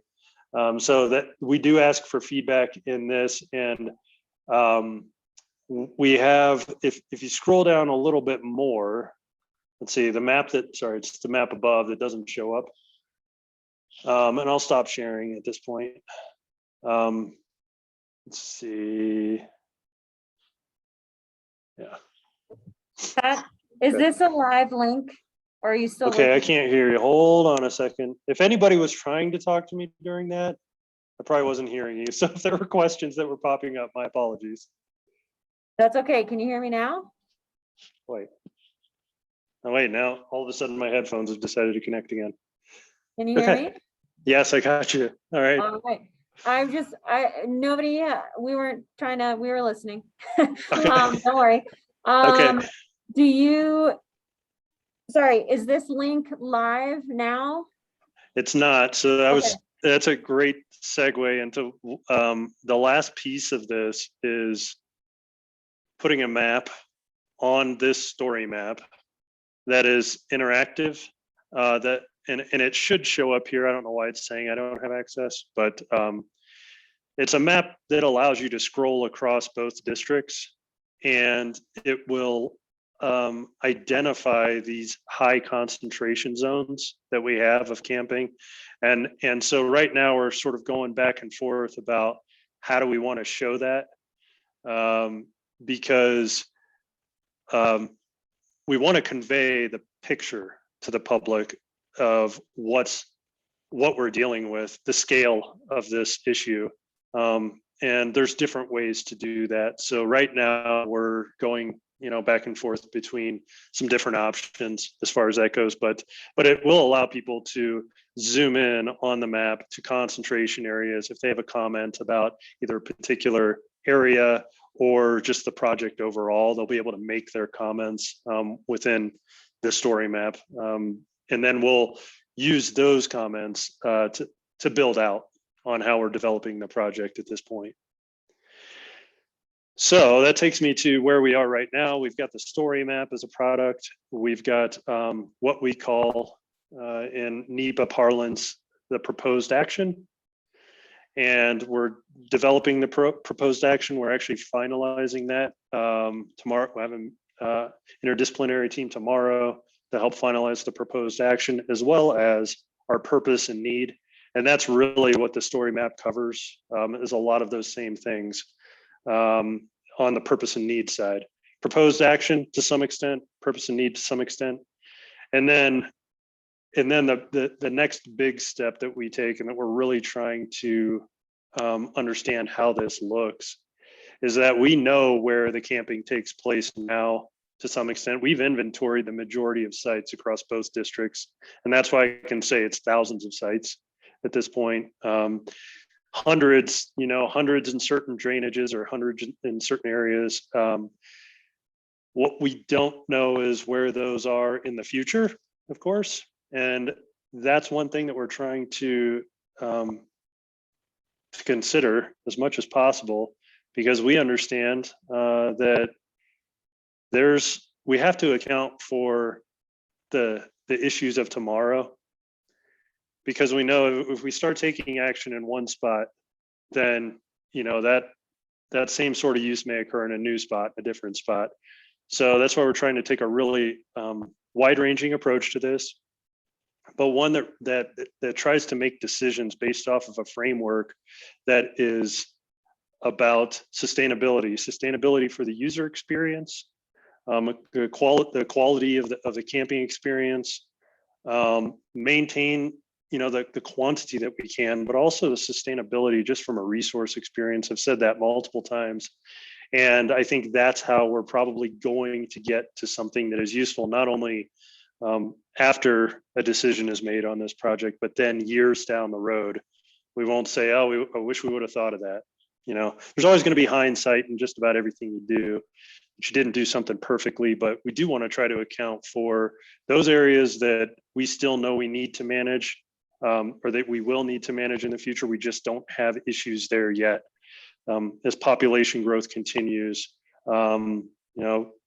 potentially people's investment in some of these vehicles that can pretty much go anywhere at this point, that they can sort of live in anywhere. That's what we're anticipating is going to keep happening. Obviously, that's what we've seen on the Front Range over the past couple of decades. Really, it's just we're the next stop. We're the next stop in use, and the Pike National Forest has seen it quite a bit, and we know that the San Isabel is next. It's the next stop on the camping train. So that's what I wanted to share with you all. I hope it was informative, that we're trying to really take some measured steps and an approach, and we're developing that right now as a team. We expect, I think, the proposed action to probably, depending on when the story map can go out, because we have to follow process for that, but we want the story map to go out first, then a proposed action to follow after we've gained feedback from this map. But I would hope by the end of the calendar year that we can have a proposed action on the ground, or at least on the street, and then go through our more traditional scoping and a comment period around that time. So I can entertain any questions.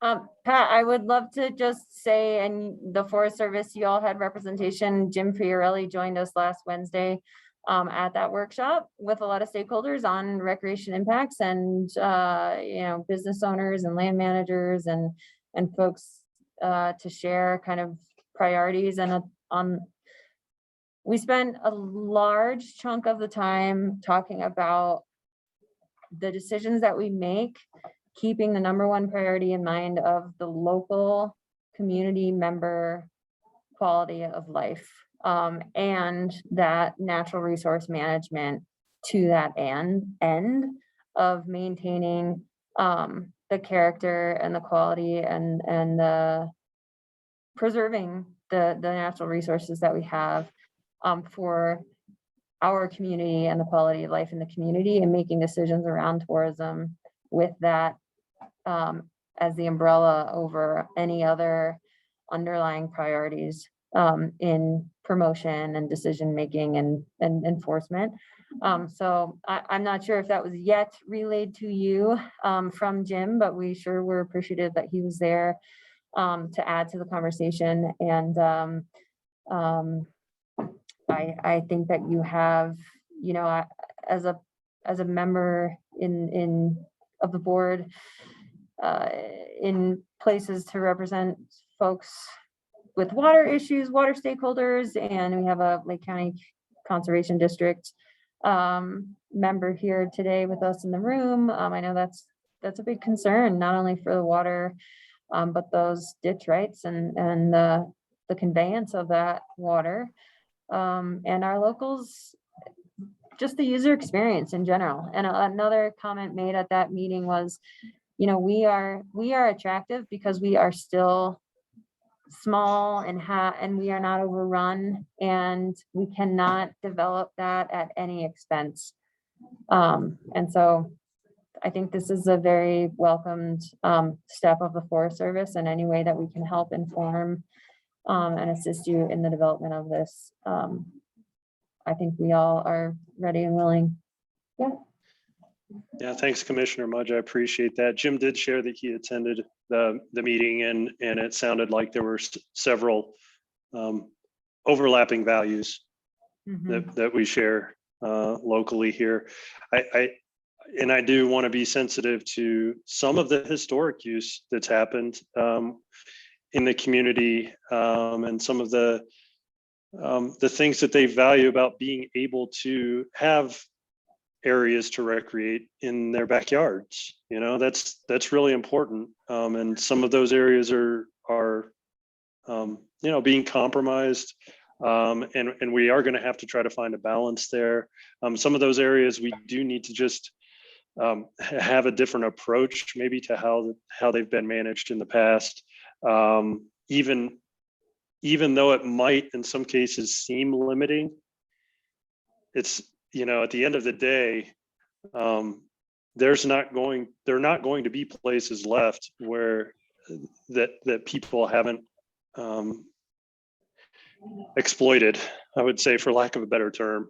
And I'm not saying that that's all we're seeing out there. That's not the case, but we do have to take a step at this point. We do have areas that are getting new pushes, and before you know it, you don't have anything that is sort of in its own natural state. So the four options, those bullets that you said on the region-wide approach, I imagine, will those four, I mean, that'll be the menu, and it might be varied as to what you apply to which areas based on your criteria and the assessment of resources? Yeah, that's what we're looking at right now. I think that's a fair way to categorize it. And that also doesn't preclude, I suppose, a fifth option, but I don't know what that looks like at this time. But again, with us being so far at the front end of this, it's possible that someone else has a different suggestion where they say continued uncontrolled dispersed camping, for instance. Maybe that's a fifth option, status quo for a certain area.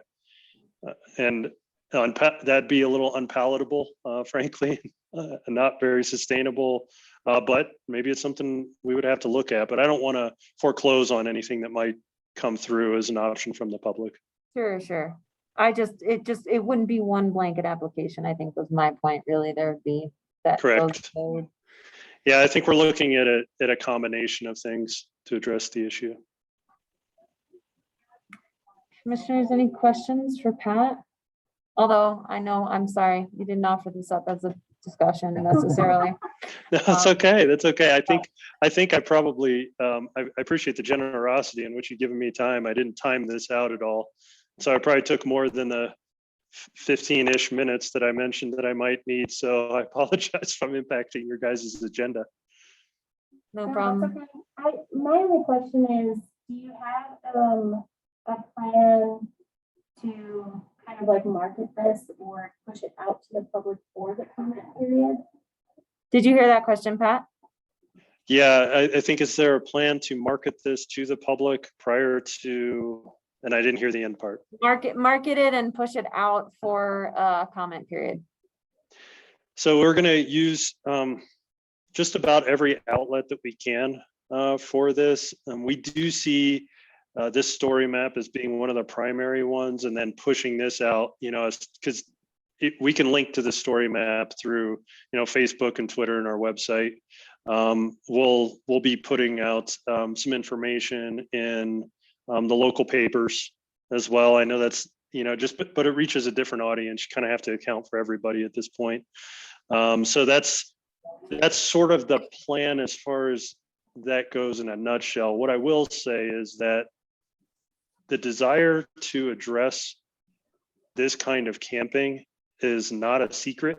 In some ways, some of that groundwork has been laid for us through other initiatives. Right now, you might be aware that, Chaffee County developed a rec plan with Envision Chaffee, which involves a lot of different stakeholders.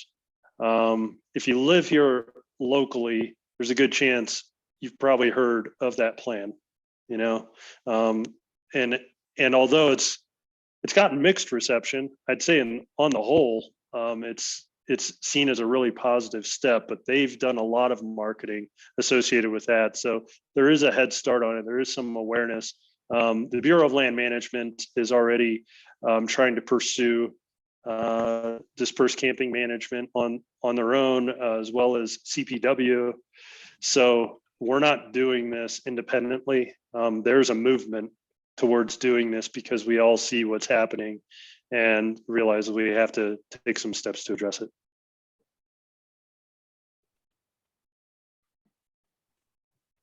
I was just going to add, I mean, first of all, second or third, thanks for doing this and doing what you can to get ahead of it. I mean, just from what we've been seeing as residents and hearing from the community, absolutely need to get a handle on this as best we can. So it's great that this is in the works, so far advanced, and you're planning to get it out this year, and it's not like, oh yeah, in 2 years. Well, so really appreciate you getting ahead of it. And I think maybe I guess one question for me is there, I guess we're sort of at the end of camping season at this point, but you showed that map of where you currently have restrictions on dispersed camping. Is that map available? Is that up on the Ranger District website, or where? That quite often is like, oh, can I park my trailer over here? And I'm like, I don't know. Yeah, those limitations and where we're trying to, where we've said we have restrictions, those are up on the website. Okay, Where, it's distance from water is a good one, distance from the road, we have that information out there. But when I think it's really stymied by the fact that you have so many other people choosing to do something a certain way. oh, yeah, sure, no, I mean, Yeah. unfortunately, how, if people are doing dispersed camping, chances are they're not stopping at your district office or any, they're just going to where they know, so how you get this information out is a whole nother thing, and I guess, so to follow on, whatever we can do to help either get the word out or, I was also thinking, I mean, we're seeing these impacts on non-Forest Service land, which isn't your job, but it would be great to sort of not have people pushed further. Like we're seeing stuff on the east side, which is, I mean, they're probably trespassing on public land, though it doesn't feel like it up there. Sorry, private land. Yeah. Thank you. Then you mentioned BLM and CPW, so it'd be great to get, at least some single source of rollout or even like coordination on this, so we're not just pushing problems around in different ways or using the same terminology on the different restrictions or something as we get there. So I think that's all I had. Just really looking forward to the public input, and also I love the stages you're doing of that kind of informal upfront to even inform your more formal rollout. That sounds great. Yeah, appreciate your comments, Commissioner Fiedler. We're certainly our partners in this other jurisdictions. We're trying to at least increase awareness. The rate at which everybody moves is tricky, I will say, because we each have our own processes that we have to work through, and that's one of the things where if you look at other areas, you'd say like, well, the Forest Service is behind in this aspect. Well, we might be actually in front in this aspect.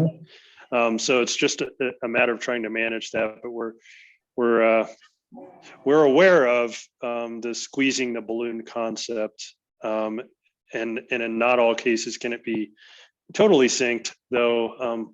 Hopefully, the awareness brings an ability to do something similar or provide some ideas in terms of effectiveness too.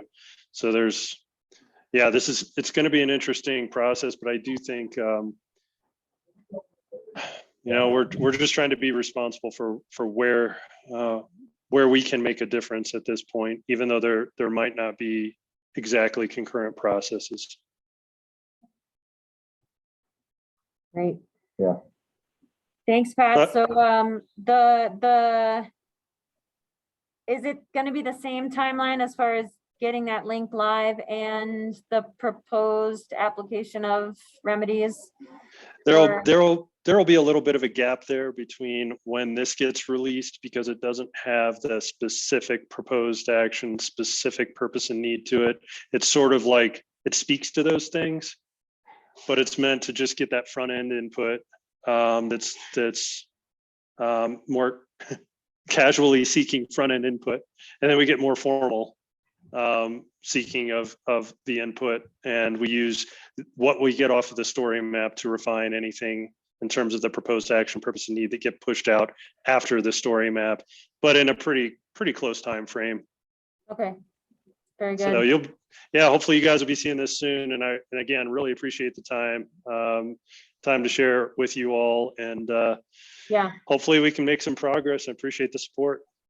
Absolutely, and we can definitely push that out through the Conservation District, the BOCC, WPP process, rec master planning, the county website, city website, tourism panel website. Excellent. Chamber. Ways that we can help distribute that with you all. So we appreciate your time. Yeah, much appreciated. Thanks to you all. Have a good one. Thanks. Thank you. All right. Okay, I'm gonna stop sharing. Well, I don't have to stop sharing.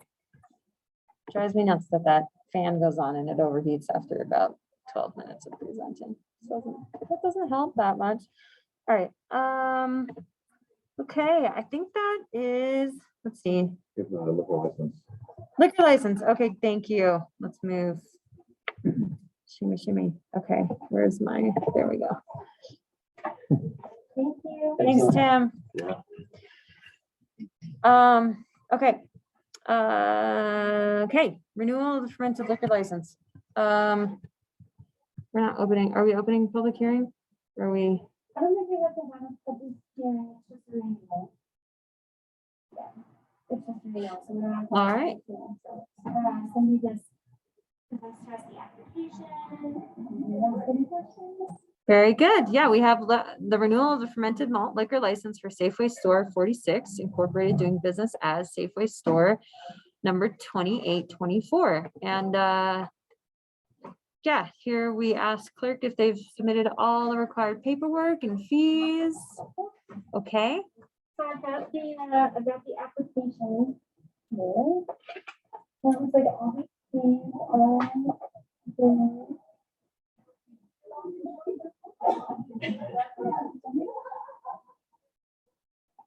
typically Patty, yeah, Patty doesn't really bring this to us if there are any gaps. I don't see Um, any kind of issues here, the Secretary of State one.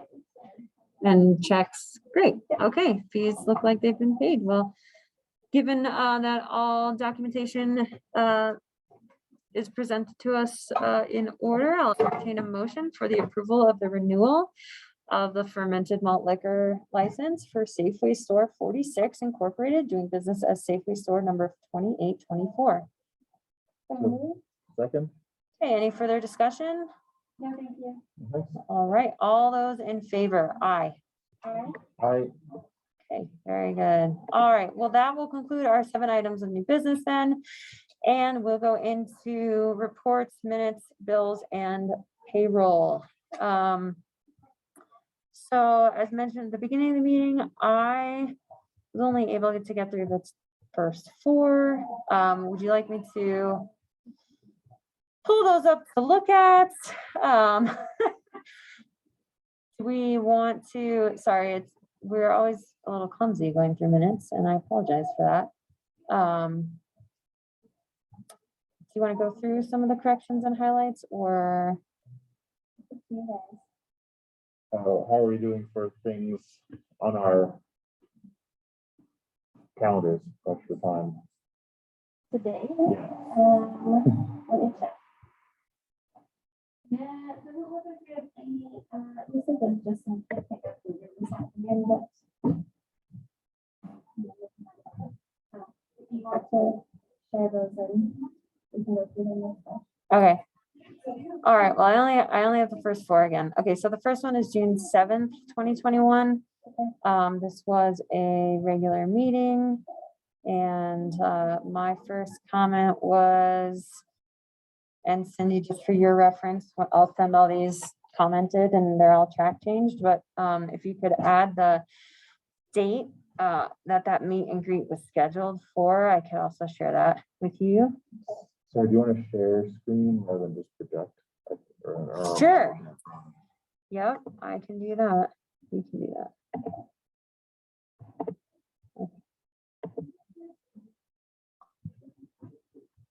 All right. So I'd love to add the date of the meet and greet, because that was kind of a big deal with the process of the coroner appointment and recruitment and solicitation of interest.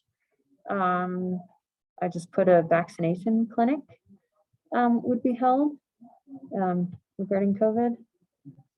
And let's see. And here, and in general, I think too, I'd love to get our specific language recorded on motions, because a lot of them are contingent on certain things. And so I just wonder, I didn't go back and listen to this, but you know, we had contemplated this in some work sessions and conversations with groups on the opioid alignment and that settlement region.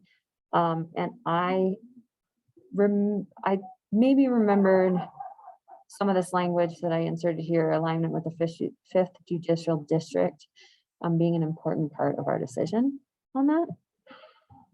So just looking, maybe to look, my note here really is to look at the language in the motion to change that. And then this decision for the youth services programming with 100 elk. I think that was with TANF. Was there TANF dollars associated with that decision? Hold on here just a second. Yes. Okay, so I think here is just, I'm sure that. Allocation. And then what? I think to the stocks that we paid for were only for Lake County youth and not Chickasha County. Okay, But the program runs in Chickasha County. youth offer changes. Okay.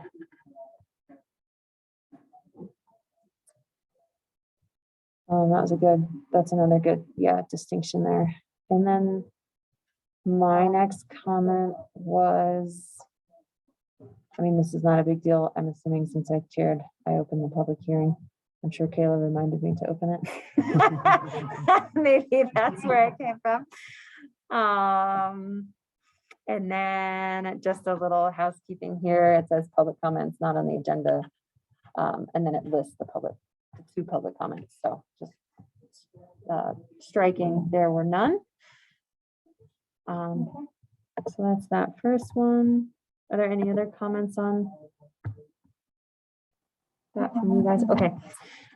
So next on the June 16th, the LCCHP meeting, I just wanted to check my calendar and make sure that was correct, but maybe my comment there was not quite realizing that it was an LCCHP meeting, which should be correct. And then my comment on this is an in-person meeting was discussed regarding operable units, and if we could spell these out too. Let's see, spell it out.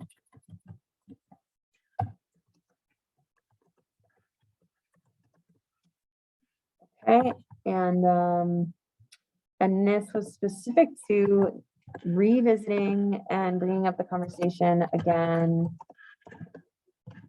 Is it hitting the request to delist from EPA and CDPHE. So that was something that had been brought up before COVID actually, and then COVID threw everything into a loop. And our question was, how do we get out in front of all the questions that we might get on delisting that? And let's make this a pretty public conversation and education opportunity. So adding something to that effect, I thought would be helpful. And, I already put that in the comment below. And let's see. Motion was made by Commissioner Mudge, second by Commissioner Marcelo to place a cap at 4,000. I say additional and come back to yours because this is in addition to an original request. So again, looking at that specific language of the motion.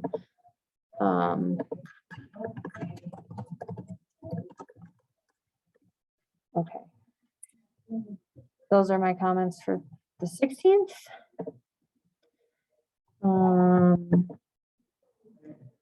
Okay, on the 21st, this is a regular meeting. And then it says approve the agenda as amended, and then just, I guess, what were those amendments? If we struck anything, or I think that's kind of important to keep track of as to when, if something was tabled or postponed, so that anybody tracking our activity and discussions.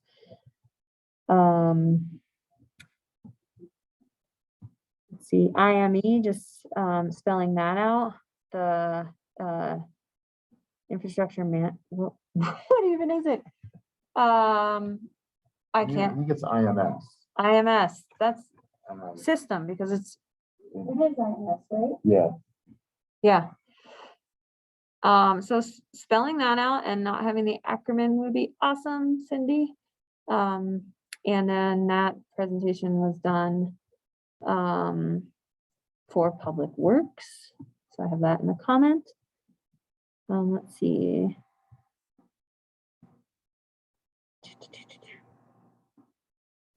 Through the schools. Oh, I don't know that this was through the schools. This was an agreement for emergency services. What's the name of that? Central Colorado Mountain Regional Emergency Center. I think. Yeah, our Central Mountain Regional EMS and Trauma Advisory Council. So it's right, actually, yeah, it's right in there. Woohoo. And so that is, I mean, that was brought to us with the hospital and the ambulance service, not, I don't think it was through the schools. So if we could just look at that and make sure that that is correct, that highlighted part. I'll put in there. Ambulance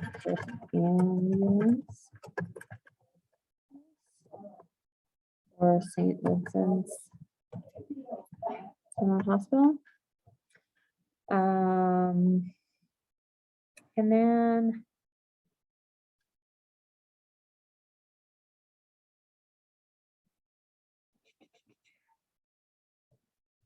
so this file was, I believe, the site plan. There was a file in the site plan review because it was drive-through, and there was a file or site plan review and the conditional use. Which one? Approve the condition.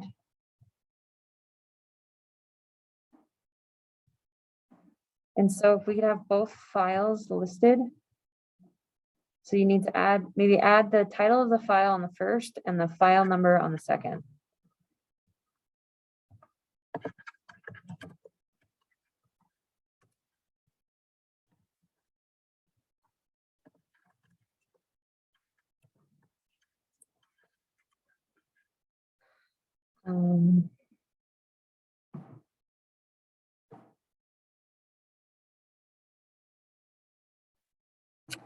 Okay, and then I guess just a vote of the board.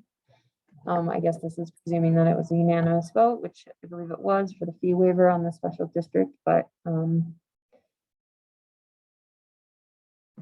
again, capturing motions in specific language.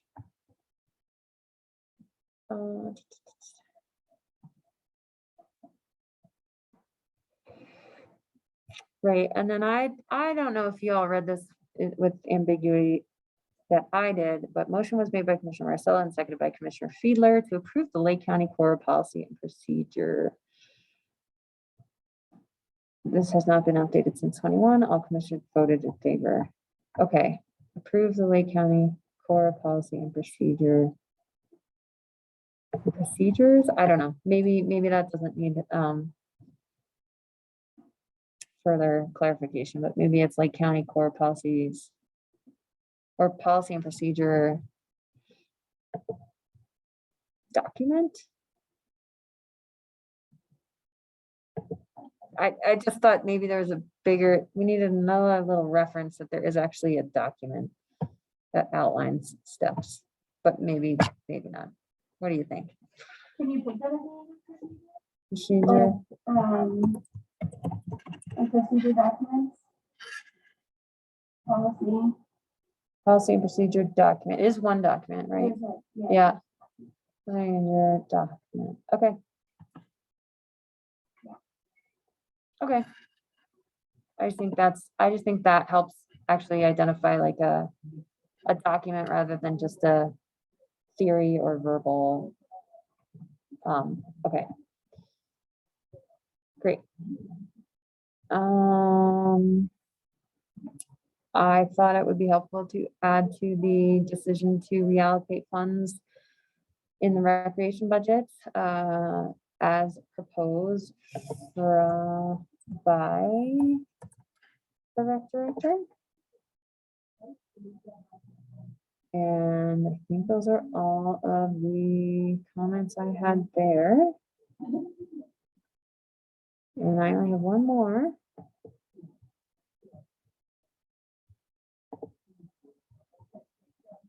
So regular meeting on Monday, July 19th. Reported on rec master plan process starting. Community wildfire protection plan process underway. And Halfman recreation area. Yeah. Instead of, it's not Halfman Road, or it's just a little more specific. Okay, so here also is another, this is a little confusing. I'm sorry, Cindy, I know you can't, you can't comment. I know you can't comment because of not having heard, but maybe if you might relay any questions, and of course I'm available for any questions from Patty, but we have an official action record for major subdivision preliminary plan for Angel View was filed with the land use department. Action will be taken on this at the August 16th commissioner meeting.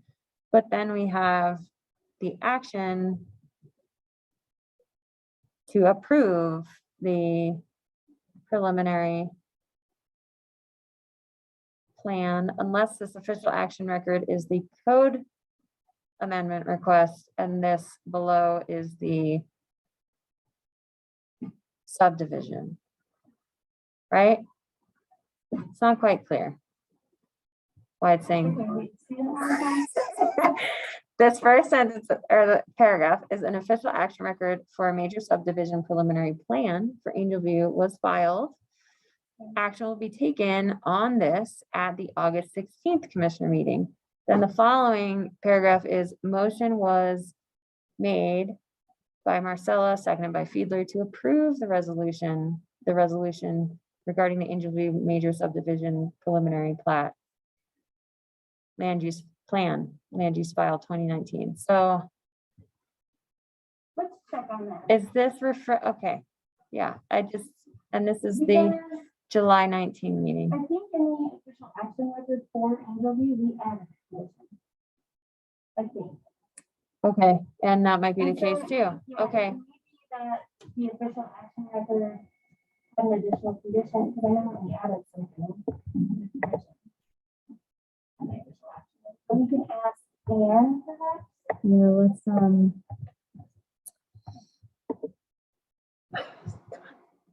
give me space to move this around. Come on. All right. No comment. Okay, so this is which is this referring to?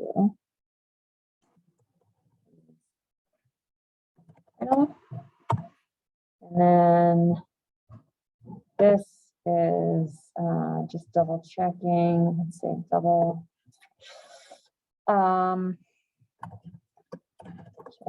Staff on any additional conditions added by BOCC and okay. And I just added this word file in here because this agreement had gone through legal review. The next item on the testing equipment, it had been going through legal review, so it was just pending final legal review. And those are all the comments I had on that one. Okay. Okay. Phew. All right, so those are, let's see. Not hearing any other comments on any amendments. I'll entertain a motion for the approval of the June 7th regular meeting minutes with review and changes.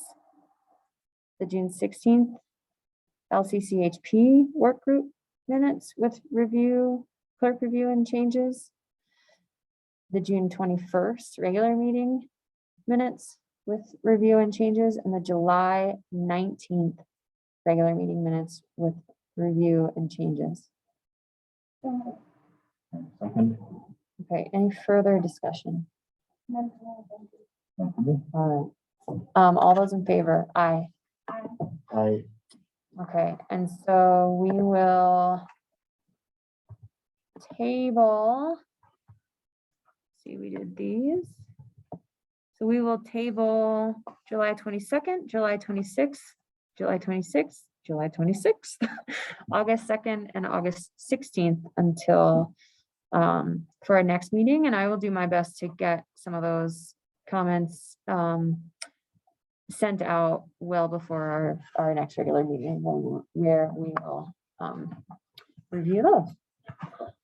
All right, and last but not least, bills and payroll for pay period ending October 22nd. I'll entertain a motion for the approval of bills and payroll for pay period ending October 22nd, 2021. Second. Excellent. All right, not seeing any further discussion? All those in favor? Aye. Aye. Aye. All right. Well, great.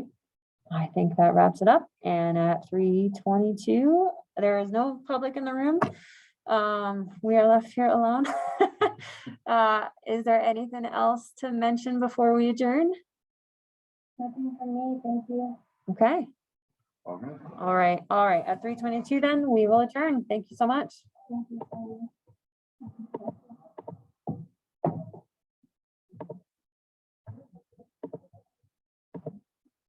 I'll get those two that I did. At the 9th, or the 7th and the 9th, something, was it Tuesday to Thursday? But the one on Thursday, I don't know what I did.